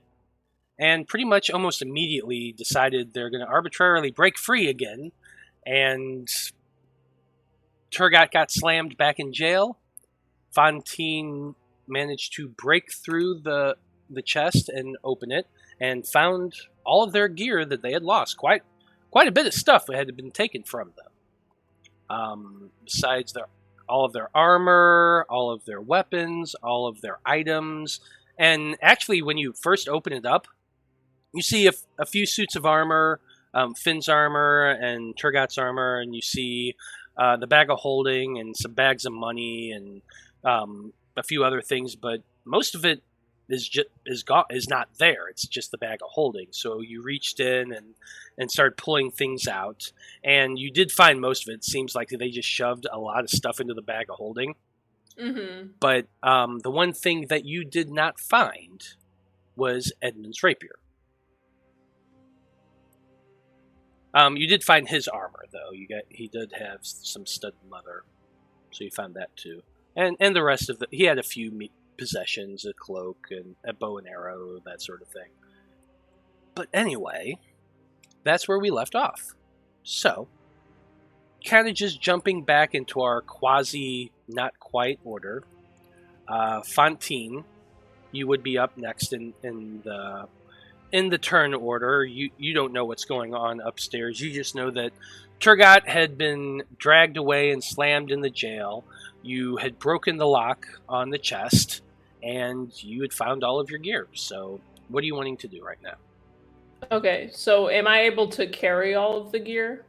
It's a lot of stuff, but I mean, most of it, if you shove most, like 90% of it in the bag of holding, which would probably get it to just about overflowing. You could probably throw the armor under one other arm, and it's a juggling act, but you can sort of do it. But that would probably be me spending my turn gathering this all up, right? Probably. Okay, so I just want to acquire the Potion of Gaseous Form and the Broom of Flying. Which you can easily pull out of the bag. Okay. And then I would like to run out here. 5, 10, let's see. 15, 20, 25. Well, I guess I could get right here. I could get right next to this guy with 30 feet of movement. I just want to run out there, stick the Potion of Gaseous Form through the bars, and put it on the ground for Tergot. And then I would like to mount the broom and fly away. Okay, so let's back up just a little bit. Okay, because on your turn, you've already gathered everything up and put it into the bag. Well, that's what I'm saying is I don't want to gather things up. If that's going to take my turn, I don't want to do that. Oh, I got you. Just going after those two items. Yeah, I only want the Broom of Flying and the Potion of Gaseous Form. I understand now. Okay. So you grab the two of those. That's a free action. You run up to the guard to where Tergot is. Pushing that through. That can be an action. Yeah, I'll spend it. I'll say that would be at the very least a bonus action, if nothing else, to try to shove that past. What I'm going to need for this is just an acrobatics check from you to try to do that without the guard stopping you. And I'm going to let him do an athletics check because I mean you're running up towards him, you're trying to shove something at him. He's going to try to stop you, but you can definitely try to do it. So acrobatics versus athletics. Okay. Could I argue that this is sleight of hand in any way? Yes, absolutely. I don't see why not. If you're trying to be nimble and quick. Mm-hmm. Oh, that's a crit. Yeah. So yeah, with a nat 20, you definitely manage to reach in and push that into the cell before the guard can grab you. He at least got a swipe at you as a reaction, that was him trying to grab it. So probably as you're doing this, your shoulders smack against one another. You're kind of off balance just a little bit, but you easily manage to do that. All right. Then I would like to mount the broom. Dangerous. Yeah. Dangerous activity. So I will say that this the ceiling in here isn't too high. It's about 12 feet high, but you can, with your action. Yeah, it's mostly for the speed. Yeah, I just want the speed. Mount your broom and hover up as high as you can. You're still within arm's reach, but there you are. So if I'm correct, speed in D&D is like you can use your walking speed, and then you could use your flying speed, and then you could use your swimming. That's not. No. You can use them interchangeably, which means for your movement you can either use your action to walk, you can use your action to fly, or you can use your movement action to walk, fly, or swim if you had all those. Okay, speeds. but only one of them on a turn. Yes, only one of them on a turn. So you can move your fly speed on your turn still. You did use quite a bit of your speed already. It's not, you can't use one on top of the other. So I'm gonna say that let's see, you moved 5, whatever the highest is, probably 5, 10, 15, 20, 25, 30. You moved about 30 feet to get there. Yeah, so whenever you switch, subtract the distance you've already moved from the new speed. So I would have 20 feet of flying speed. So you have a 50-foot flying speed? Yeah. Okay, then yeah, you would have 20 feet left. Okay, then I'll just fly my 20 feet then. 10, 15, 20. And be in the middle of this room. Yeah, and since he used his reaction to try to stop you, he doesn't have a reaction to hit, and you just zip out. You have to go a little low to get through the door, then back up again. And this is about 12 feet tall as well. Okay. So I'm just up there, floating. Yeah, absolutely. Target, you have a potion of gaseous form if you want it. So I feel like there's got to be like some... Yep, here we go. Wings! So Wing! Fantine is flying. Boom. Okay, I'm done. That's it for Fantine turn. Tergot, what are you doing? Wait, what's the plan? Oh, With the potion passed of you a gaseous potion. form, you could turn into a gas and then move out of the bars until you end it on a bonus action, and it's up to an hour that you can stay in that form. oh, But you can end it whenever you want. So you can use it just to get out and then go back to normal form, or you could try to use it to slip through the cracks in the bricks and go to some other room. I don't know. I'm gonna pick up the potion, just kind of hope that it's not poison, and drink it.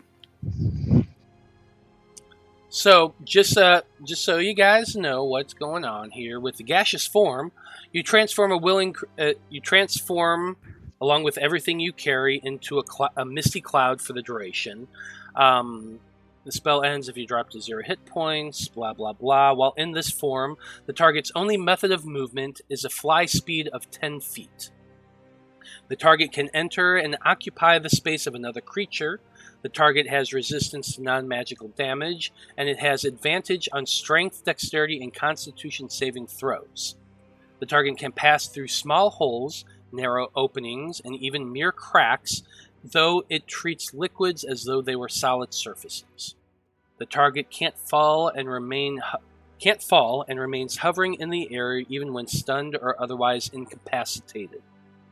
While in this form of misty cloud, the target can't talk or manipulate objects, and any objects it's carrying or holding can't be dropped, used, or otherwise interacted with. The target can't attack or cast spells. And it lasts for 1 hour.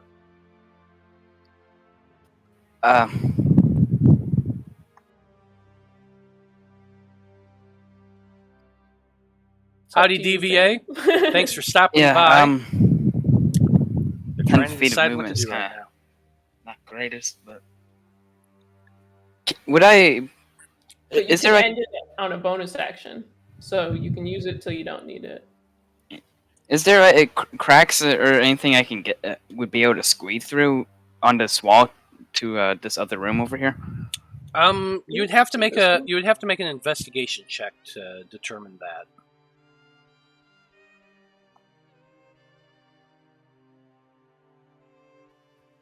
Drinking a potion is a bonus action, right? Correct. It is a bonus action. Right. 10 on investigation.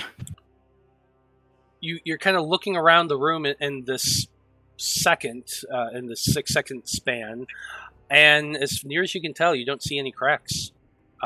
There's the iron bars in front of you.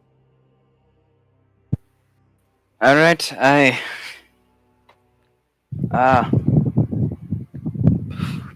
can't unlock the door so. Yeah, I'll drink the potion. Okay, you drink the potion, and it tastes odd. It's kind of sickly sweet with a little bit of bitterness on the back end. Ugh. It's not all that great, but you slurp it down. It's a little viscousy as well. And you feel your body begin to grow lighter, and as I said, you turn into a mist. And I'm gonna ghost my way through the bars. Okay. And you very easily do so, being in a misty form. You go stepping 10 feet in front of you, and now I will point out that this guard saw Fantine run in, shove this potion in, fly out. He saw you drink the potion, and now he sees a misty form come directly in front of him. Just so you know. Yeah, he can understand it. That's fine. Yeah. I'll just kind of wave friendly. You wave your misty arm. Okay, that's it for your turn. And we're going to kind of slip out a little bit of order, because really you three are the only ones in a form of combat right now. Yeah. And once we send the other guards down there to let them know what's going on, There's some time dilation happening. Yeah, I mean, this is all happening in the same 6-second time frame. That's why I'm keeping to the order a little bit. Mm-hmm. But for purposes, it's Edmund and Ormr's turn next, and Edmund gets up and runs over to the door immediately, and kind of looks in there as well. Sees Mildred gone, and he turns back to you, Finn, and you, Ormr, and he says, That witch, when she brought me in here, she brought these things out, and aye, lad, they're dead. but she was asking questions about how I survived and how I was able to escape from the keep. She seemed more interested in what I was doing here than any of you. What did you say? And I had to tell the truth, that the orcs themselves spared my life and took me with them as a hostage, but ended up giving me into your care. And she seemed confused by this, and she didn't ask anything about Dusk Hollow or anything like that. She just mainly wanted to know what my plans were against Veritude. We are the S factor, you could say, the factor that they didn't expect. Ormr, are you wanting to do anything during this time period? I don't think there's really much else to do up here, really, because we need to get back down to our friends and get our stuff. One of the guards had been left with you and was kind of watching this whole exchange. The captain eventually does come back, and once he does, I'm going to actually get rid of that real quick. And once he returns, he looks to the two of you and to the guard, and he says, "What is going on here? Who are you people? Why did the Chancellor want you locked up, and how the hell did you get free?" And for the sake of brevity, you guys, We explain. yeah, you sit there and explain why you can't come to the castle in the first place, your interaction with the Chancellor, and her sudden and unexpected imprisonment. He seems thoughtful by all of this, and finally he asks, "And what is your part in all of this? What? I understand why that you say you were wrongly imprisoned by the Chancellor, and her fleeing clearly shows signs of her guilt, but why are you here now? Why?" We were bringing the lad Edmund here safely to speak with the king. I guess she was working with the Lord trying to take over his territory and claim that he was dead, and so she wanted to stop us from introducing him. And we fought those undead. The Lord has been mucking about with mixing naturist magics with undead to make them stronger somehow. Lord Veritude, that is.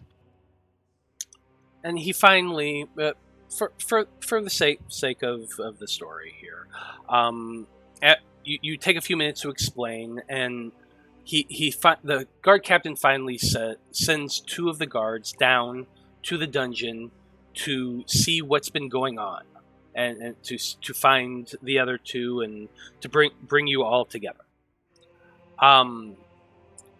One of the guards goes running down there, and he says to the rest of you, I'm sorry, but I'm going to have to ask you to come with me one more time back downstairs so I can take each of your statements in turn. Afterwards, I'm going to speak with the king's advisors and see if I can try to arrange a meeting with them. As long as we're not attacked, it's no concern of mine. If you come quiet, if you come and you don't try to fight us, we are not going to fight you. We want to get to the bottom of this matter, but we did take you down and to be jailed, and you did escape. So if you bear with us for just a little while, we will be able to straighten this whole thing out. Sure. And probably about that time that one of the guards rushed down there, they stopped. They're coming through about the same time as those guards that the one had just called come rushing in. Fantine, you see those three guards come running in. And they see you. Hello. And they see you floating there, and they're pulling out their weapons, and they're advancing on you. I'm not going to do any attack rolls or anything like that, but they're advancing towards you, and just right before they're about to attack, and you're getting ready to defend yourself, and Tergot, you're about to be attacked by that other guard in your misty form. One of that guard that he had sent down comes rushing in, says to everyone, "What? Wait a minute! What's going on here? Stop, everyone! Put your weapons down. The captain wishes to speak to the prisoners." Oh, that sounds great. I lower myself to the ground. I try to talk but can't. Probably, but in a few minutes of time, Finn and Ormr and Edmund are brought back downstairs. The captain, along with Finn, he sets apart several guards to begin looking over the Chancellor's office and to start examining the body. And he also tells them to send for the king's two advisors. Sure. You're all brought back down to the dungeon, and you're all sat down around the table as all of them start taking your statements. So I'm just going to kind of move everybody back down here real quick. Just give me 10 seconds.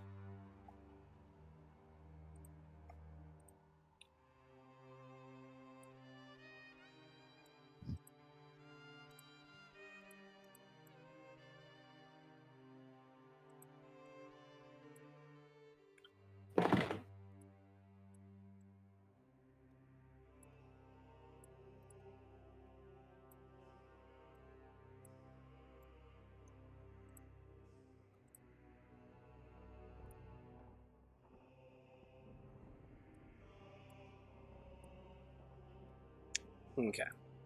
So, eventually the captain does call everyone, get back down and brings everyone down, and calls all of you to sit down and to begin giving your statements. He calls for a scribe who comes down and begins taking an account of everything you guys have done since you've been here, so on and so forth. A few minutes later, you see two more men come down. A halfling and a dwarf. Just give me a second here. Just gonna kind of move tokens around just to get out of the way.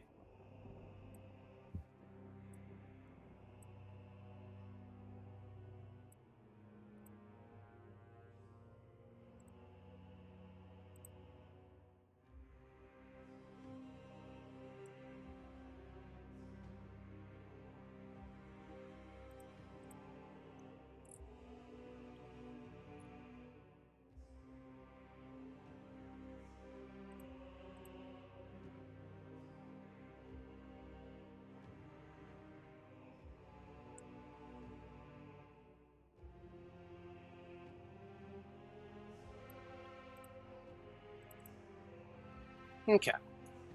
So, you guys spent about the next 30 minutes or so kind of giving a rundown of everything that's happened to you.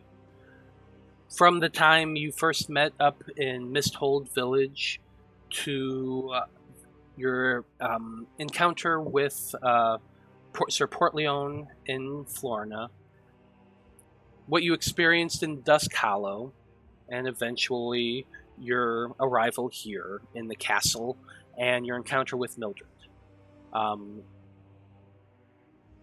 The two men that arrived are introduced, one as Allard Palestep. He is a very short halfling, small even for his size, wizened a little bit with very pale skin and just a little bit of a monk's crown around his head, a very, very white hair. He also has the biggest handlebar mustache you've ever seen in your life. Nice. His companion is a dwarven man, but his hair is white as well, almost platinum white. But he looks somewhat young, but that's mainly because this is one of the first dwarves you've ever seen with almost no beard whatsoever. He has a little bit of stubble on his face, but apart from that, he doesn't seem to carry a beard. So he has chosen death. No, it's just really, really short. Keeping it casual. He introduces himself as Torek Opalmane and tells you that he is the head archivist of the Erudite Conclave. His partner, Allard, tells you that he is the head of the Twisting Spires, the Magisterium here in North Emia. And for a third time that day, you guys are all forced to recount your tale and to kind of give these two men as well a little rundown of everything that you guys have experienced. Before we go beyond that point, are there any specific points you guys want to make about your journey so far to him? Well, it all started with super, super hottie. I have no clue what's going on. The one you wait your entire life to meet. Let's be honest, I don't entirely understand it myself.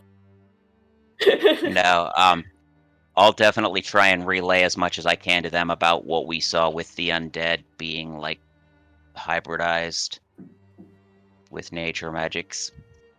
Okay.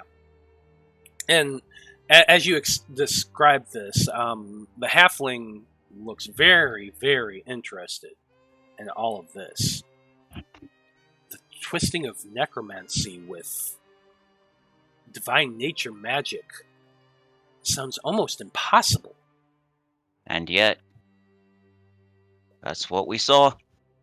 I want to ask a question, which is, did we keep from them the gems that we have in our body?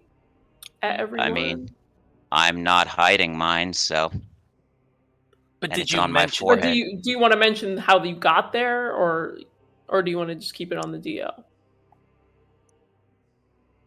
I mean, I don't really know enough about the gem to actually tell them anything useful, I don't think.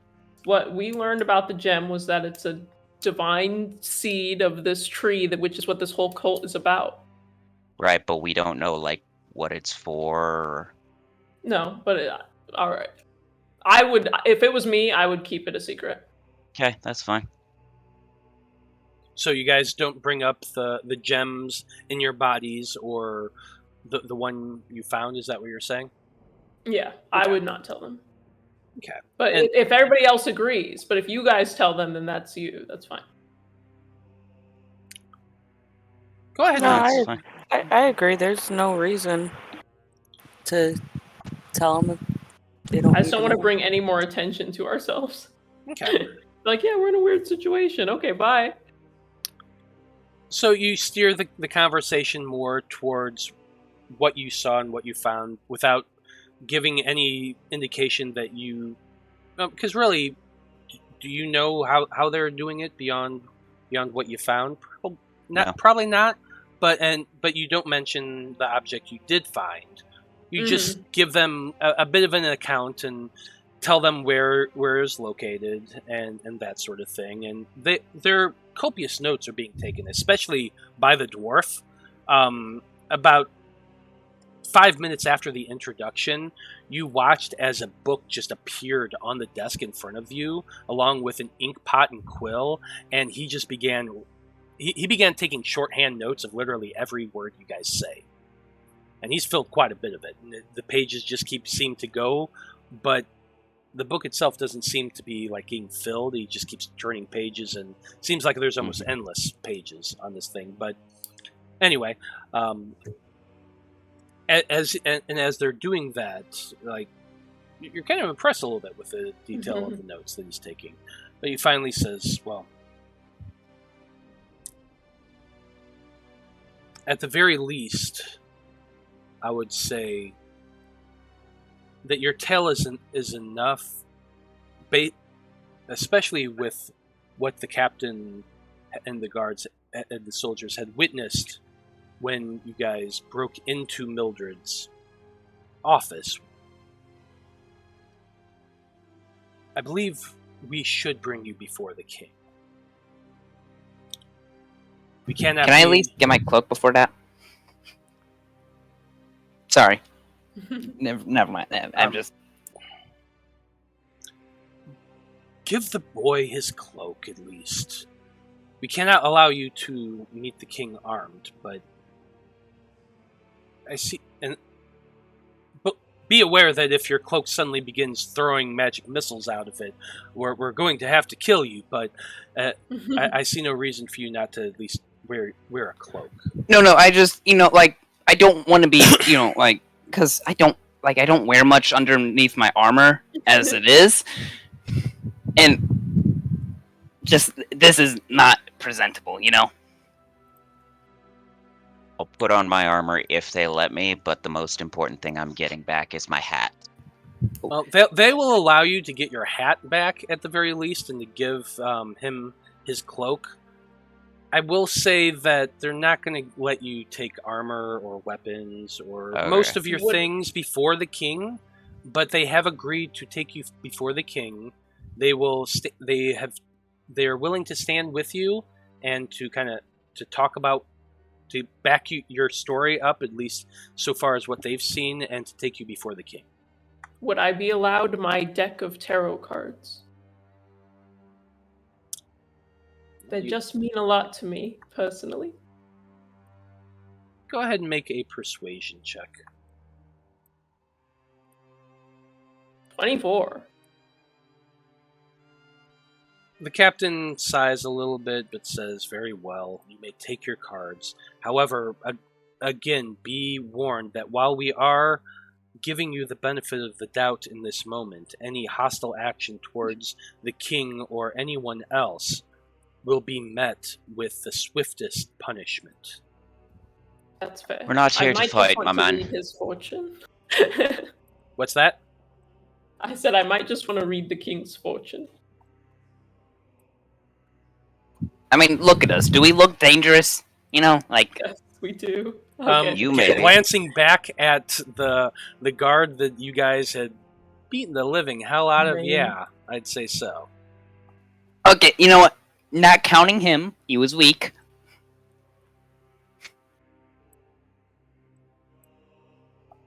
But anyway, so you guys are provided with some refreshment, a chance to wash yourself and get yourself prepared. As the two men, the halfling and the dwarf, excuse themselves, tell you, we are going to speak with the king and arrange a meeting with him as soon as possible. Please remain here until that. And you, again, like I said, you're given a meal or refreshment at the very least. Short rest? Yeah, I would say you're able to get a short rest because you probably are there for at least an hour or so. Oh yeah. Oh yeah. So everyone can go ahead and take a short rest. And while you guys are waiting, is there anything you guys want to do in the meantime? Yes. Is there anyone who's particularly injured and can't heal up with all their hit dice, or doesn't want to spend all their hit dice? Because I got a healing card. I want to recast Find Familiar to resummon Barnabas. Keep back. Okay, so here's my question. Normally, getting your familiar back, you have to recast the spell Find Familiar. Mm-hmm. And there's a material component involved that actually costs. It's 50 gold worth of incense and charcoal and things of that nature. You need that if you cast it as a ritual, because I thought you didn't. You have to either way. It's Okay. just a material cost that costs. Now, 10 gold pieces worth of charcoal, incense, and herbs that must be consumed by fire in a brass brazier. Never mind then. Yeah, so that's what I was going to ask. Do you have all that? Yeah, totally. I got a handful of herb. Yeah, probably not. So you won't be able to resummon Barnabas right this second, but there'll be time. I'm assuming I could cast Hand of Healing on myself, correct? Yeah. You absolutely could. I'm doing that. I could heal you, my friend. Yes, You don't but I wanna get all my waste key. it. I get all my key points back with a short rest. On a short rest. There you go. Yeah. So with that in mind, does anybody else need healing? I can do it 2 more times. Sure. Okay. That's 4 for you. Okay, and then You- you can give somebody else the other one if they want it. Does anybody else want 1d6 plus 1 healing? I'm still at full health. I mean, I'll take it Okay. along with my hit dice. There. You get a 4 as well. And Edmund can also heal if you guys need him to. I just figured I might as well use up all my key points since I'm going to be getting them back anyway. So I'm up to 22 out of 47. Oh boy. Edmund can cast healing word, or not healing word, cure wounds one more time if he needs to. If he wants to, sure. Yeah, he can do that one more time. Does he get his spell slots back? He does On a not. short rest? He's a Okay, then ranger. don't. Then Then don't. don't. Okay. Yeah. I will do a heal on you. Okay. So I can expend one use of a healer's kit to cause someone to regain 1d6 plus 4 plus additional HP equal to the creature's maximum number of hit dice. So my maximum number of hit dice is 6. So you're gonna get at least 10, and then I'll roll a d6 for you. 15. 15. There you go. Nice. Let me mark that from my healer's kit. I am 4 HP off of healed, so I will spend 1 more hit dice. Nice. Fully healed. Nice. Okay. And during that hour time, you're all sitting in the guards' chambers. You have time to talk about all your experiences. You can compare notes, kind of get yourselves back up to speed or whatever you want to do. Is there anything else you guys want to do before you're brought up before the king? I'm gonna make my cloak look a lot nicer. Just, I don't know how to explain it, but just, yeah. Okay, because you have your changing cloak, so you could make it look however you want. Have I seen any robes or cloaks in the castle at all? I mean, the guards. No, honestly, no. I don't think you have seen anybody wearing cloaks in the castle. Most of the guards are in armor and livery. All the servants have been in livery, which is just a uniform with the colors of the palace. But beyond that, no one's really wearing just a cloak. All right, I'm gonna turn to Fantine. Hey, Fantine, I want to look nice for for going up to whoever we're going to. So, can you help me with the cloak? So it's not. Sure. Yeah. I suggest to him a design that is black and purple because purple is the color of royalty. So maybe a gleaming black velvet with a purple trim.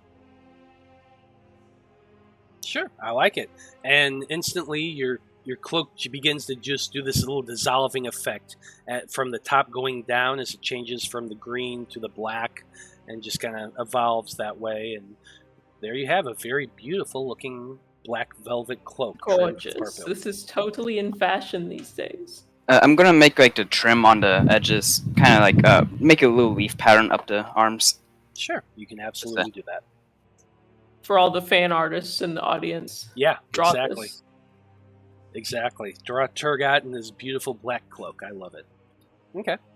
Anything else you guys want to do before you head up and meet the king? I think I'm satisfied. Yeah, perfect.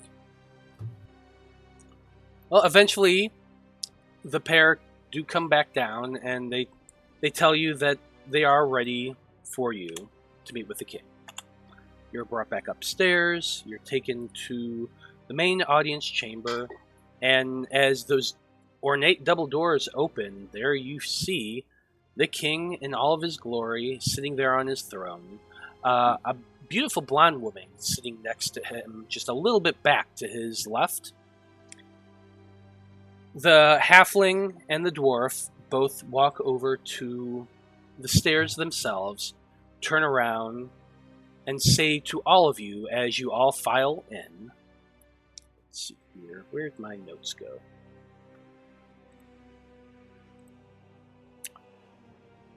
You stand before King Malachor Ratagast VII. Sire, I present to you the Debauchery Circus, who successfully stopped your Chancellor, Mildred Valcon, from attempting to harm one of your vassals. Allow us to present Edmund Coltrast, son of the late Lord Coltrast. And young Edmund steps up quite boldly, and he begins talking to the king, laying out, without preamble, how he had awoken from his sleep late in the evening to the screams of his family being slaughtered. How these orcs had broken into his room, seized him, spoke, which he eventually learned, about killing him, but eventually decided to keep him as a hostage, and took him back from the keep. The orcs had claimed to him that they did not kill his parents themselves, but he had also heard their screams in the night. So while he never fully believed what they said, he did allow them to train him while they held him hostage. He continued with his story about how he met you all, how you had arrived there, not to rescue him, but to elicit their help.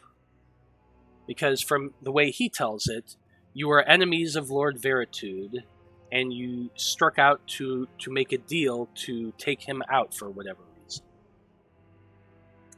He continued on telling the story of how he traveled with you, how he saw the fight with the necromancers, how he helped you all, and has been training with you ever since, learning the ways of the woods from Tergot, while always trying to get to Northamia to tell his story to the king. The king listens to all this thoughtfully. His two advisors speak up and tell a little bit from what the guards had spoken of. They then yield the floor to the captain, who tells his side of things, how he had been taken up, how he had gone upstairs to question Mildred about the questioning of this young man, how she had paralyzed him and forced him to watch as she brought out the two creatures and began questioning him and forcing him to comply. And then eventually the king strokes his chin and looks to all of you, and he finally says, "And what of all of you? Wrongly imprisoned as it sounds, we're still waiting on a full report for what they have found in Mildred's office over there. But I saw the creatures myself, and cannot deny that they are real.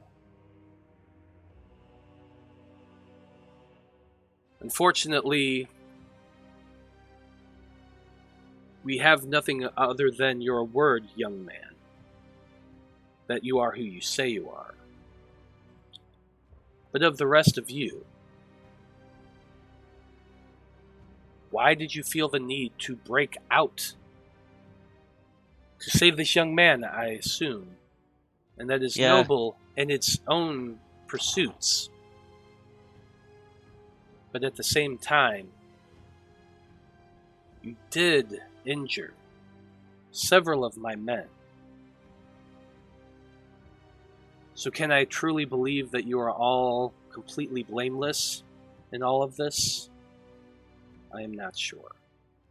As soon as your guards started to believe us, my lord, they told us that if we really meant business, that I would cancel a spell that I had cast on one of them.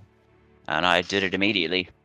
And from then, my only concern was making sure that both Edmund Coltrast and your captain of the guard were safe, because as we realized when we went in, he was most definitely not safe, and neither was Edmund. I would like to also add, Your Highness, that having seen Lord Veritude in such a position of power in your kingdom, when we were attacked by your Chancellor and your guards, we did not know if it was a corruption that went to the highest level. We didn't know whose side they were on. If she was acting at your behest, my lord, and I'm happy to see that she was not. Go ahead and make a persuasion check with advantage, since you guys are helping each other out. Sure.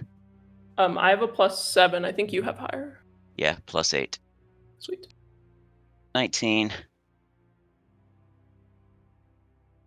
The king kind of strokes his chin thoughtfully as he considers all of your words.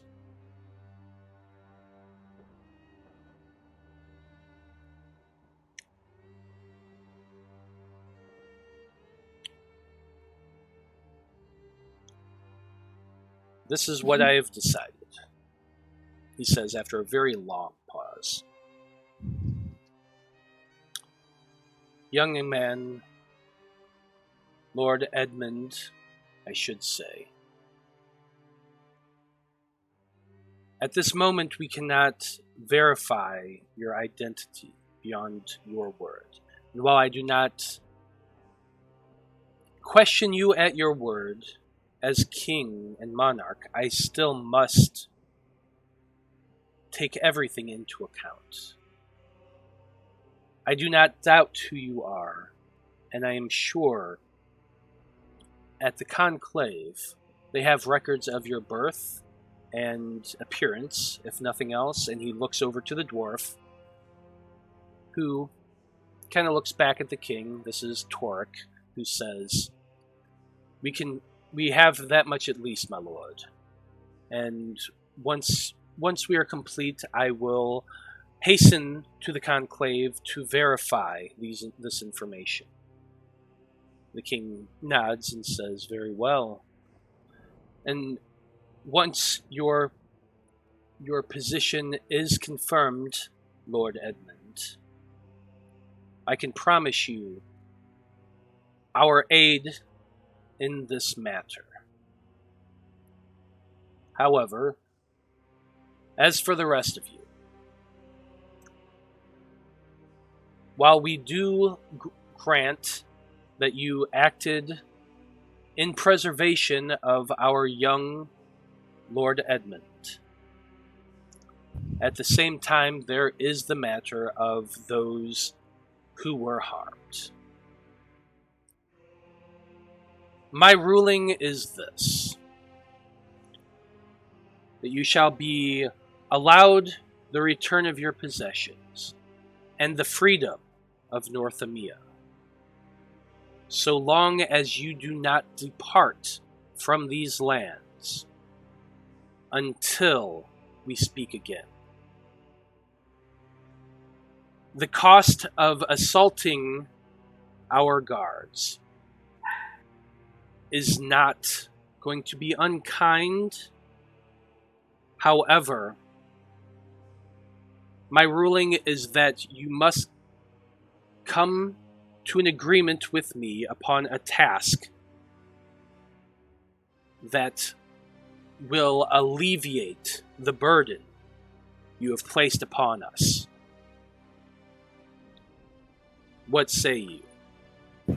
I mean, I could just go heal them if that's what you need. I think that is quite gracious, my lord. Seems fair. Seems fair to me as well. Like, I can make potions, and I even have healing magic. It's really no injured people are no problem, you know? We have our own healers, Master Tabaxi.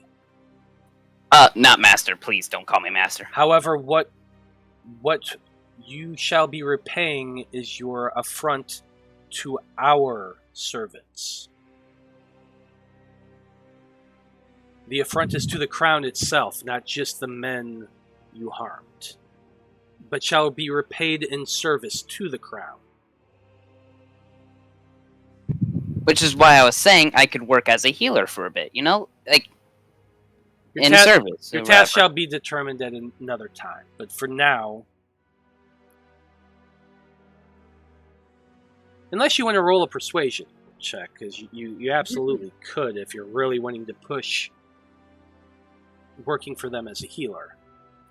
It's up to you. If you're wanting to push for it, you can make a persuasion check, but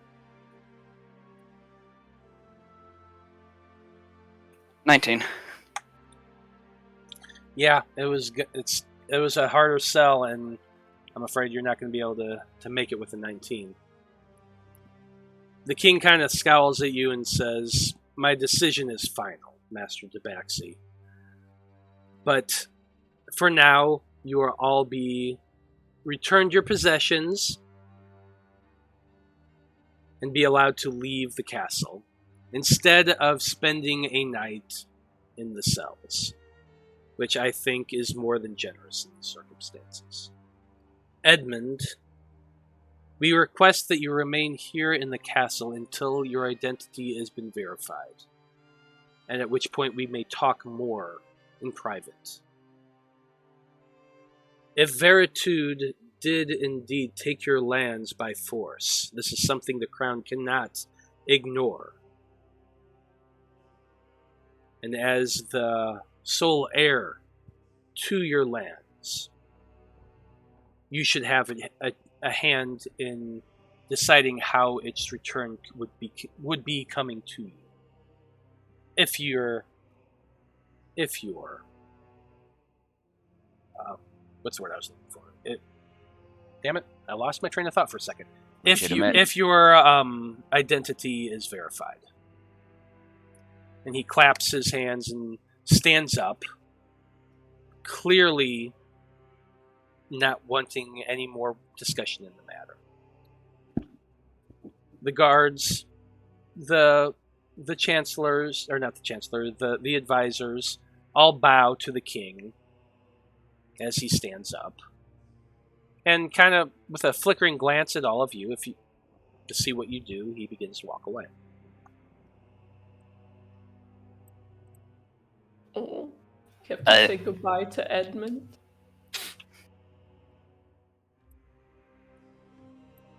Are we supposed to leave now? Or, like, he didn't give us any instructions I want to beyond that? crouch down to Edmund and say, well, we got you here, and it was very nice to travel with you, and I know that we'll be seeing each other again. Can I ask of you, Edmund? And I pull out the deck. Would you like to pick a card? I suppose so, sure. Pick a number 1 through 20. Okay. He's just literally gonna roll for it. Don't worry, lad. We'll still be in town if you need to reach us. That's a 5.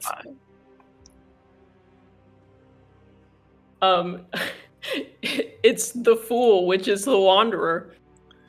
Yeah. And you know what this means. This means that you must take on the open, willing energy of the wanderer and face all that lies ahead of you with confidence. No worries, okay?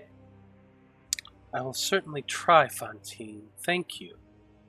And will you come see me again soon? I'm sure it won't take long to verify who I am, and I don't think I can go back to the castle without you all. Yes, we will see this through until the very end. It's just that we kind of have to do some I really need apparently. to go to that magisterium. Do you say that out loud? Yes. And when you do, the halfling kind of walks up to you and says, "Again, I'm Master Allard Palestep, Palestep, and you said you wish to come to the magisterium. Do you?" Why, yes. In our travels, I've uncovered some interesting tomes that I would be happy to let you take a look at. If that interests you. Well, normally I would probably say no to someone just walking off the streets, but in view of your service here today, I suppose I could give you a few minutes of my time at the least. Come speak to me tomorrow morning at the magisterium, say about 10 o'clock. I will be there. I will see you tomorrow. I as well. And he kind of bows to the two of you before kind of walking between you all. He's tiny. He kind of just slips between all of you and walks out the room. Oh, I have a question. Are we not supposed to leave the city, or because it said this area, so the entire kingdom itself, or just the city? The guard captain walks over, as does the dwarf, and says, "That's correct. The king has requested that you remain in the city until he summons you once again." All right, and if I have some business in the forest out there, is that like I'm gonna die type thing, or Then you should. everyone here's gonna die? You should conclude your business outside of the city after you meet with the king. It will only be a few days, at most. Well, you see, I don't have very much time to conclude this business. So, again, am I just going to be the one hunted down, or is everyone here going to be hunted down? It sounds to me like he would get in trouble to harbor you. It sounds to me that you're planning on disobeying the king and leaving the city, young man. Well, I want to know the cost of it just to kind of weigh my options out. I don't want to. I'm not really planning on it if all my friends are going to die because of it. Then yes, all of your friends are going to die instantly the moment you step foot out of the city walls. Yeah, I'm inside checking that. 16. He seems irritated and kind of sincere. Oh, just the moment, we're all gonna get struck down. It's not an option, Tergot. It really should be. Okay. Again, my healing capabilities are still on the table, by the way. I'm sorry you live in feudalism. Well, if you wish to remain and heal people, you can stay here in the castle and have a nice cell for a bed. If you choose to remain here. Wait, thanks. I just have. Why can't I stay here, heal people, and then go to inn? This is all very confusing. You see, this is why I don't like nobles. Oh, sorry, you're a noble, Fantine. You're noble also. Anyway. One of the guards kind of raises a hand and says, I could use some healing. Sure, here. I'll cast Cure Wounds on him. You go scampering off to one of the guard that raised his hands, lay your hands on him, and heal him for 9, which is... That is insane. That's the most I've ever done. Wow. Which is enough to fully heal him. See, he was missing 7. See, there you go. See, I'm a great healer. You know? Well, I'm tapped out now, but still. And he kind of pats you on the shoulder and says, "Yes, thank you very much. I appreciate the healing." So I can leave the city now, right? No. No. Oh. I'd say that we go out and find another tavern, or the same tavern that we were at before, and have some drinks and go to sleep. Yeah, it is. I mean, let's see. Finn would know what time it is. It's Yes. probably a pushing 7, 8 o'clock. Evening? Thereabouts. You've got. Well, let's Okay. see. Hold on a second. You guys got there at noon. Yeah. We waited there for like hours. Yeah, you waited there for several hours before. Like I think about 3 hours before she finally came and got you. You spent So another 3. another few hours downstairs. Another hour waiting. So probably yes, 6 maybe. I'd say 7 o'clock is fairly is about right. Yeah, if everything's going to be closed, we can just head to the inn and do stuff Yeah, they've tomorrow. got the curfew. But that's like, 3 hours for drinking. It is 3 hours for drinking. Does it take 3 hours to drink? For drinking shenanigans. You drink and then you dance and then you drink some more.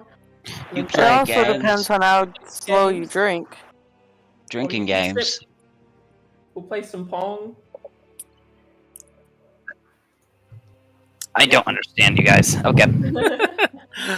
But People. in short order, your items are returned to you.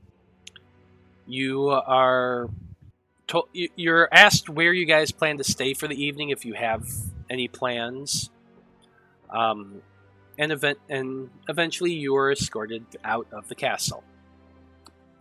Before you do, the dwarven guy, the field researcher for the conclave, Torek, he stops you all and says, "If you don't mind, I wouldn't mind." Or actually, he's a dwarf.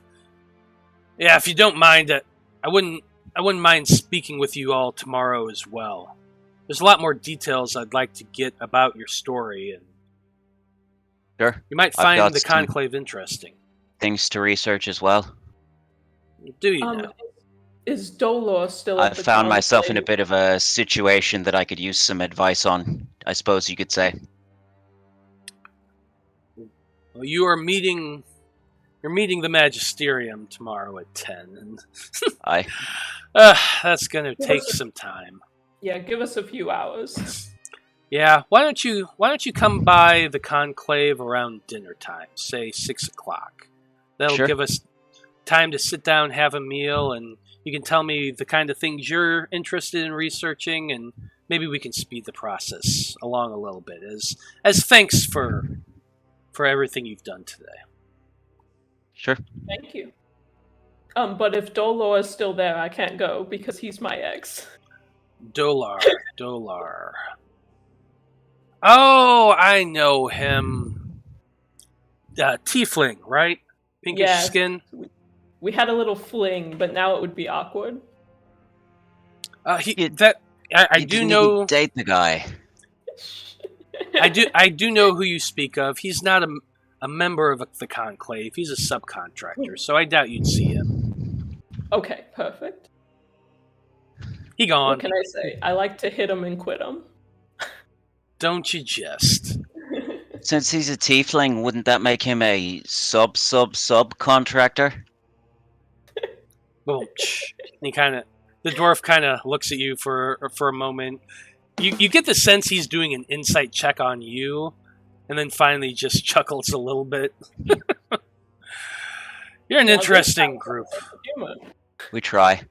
You call yourselves a circus? Well, you do kind of look it. At least a little bit. Aye. Thanks. Well, Alright, see you tomorrow. we'll see you tomorrow at dinner. I've never had dwarven food before. I think it's just normal food. What? Yeah, I know, it's weird. They don't eat rocks. Yeah, I thought it would be rocks or insects. He can still hear you, by the way. Wait, what? He's just right over there, and so's Edmund, kind of looking at you guys like, We need to leave right now. All right, I've got to go. You all hurry out, and you are eventually escorted out of the palace. And you make your way back into the city. And I think that's a great place to end things for today. As we leave the throne room, Finn gives a longing look at the throne. Oh yeah, and it's beautiful too. There. Large, opulent, purple He cushions. doesn't actually care about the power it represents. He just knows that he had a chance while the king wasn't there to potentially try and go over and sit in it, and he missed it. The shame. Honestly, I think that would have been the most Finn thing you ever did. Ignore the battle and go sit on the throne. I thought about it. I don't doubt it. I don't doubt it at all. Okay. Well, great job, everybody. Survived another day. Managed to not piss off an entire kingdom completely. So, good job. Woo. Oh, she's Whoops. whacking. Whoops, She's going nuts. She's going nuts. She's not- killing everybody. I was just testing it out because, make sure nobody messed it up. Well, for everyone watching tonight, I just wanted to say thank you very much for enjoying our stream. Please check back again next time. You can hit follow here on Twitch. That's the best way to keep track of us. We're also on Facebook and we're on the Twitter. So, on behalf of the entire Debauchery Circus, I am Matthew R. Dawson, your DM, and have a great evening. We'll see you next time.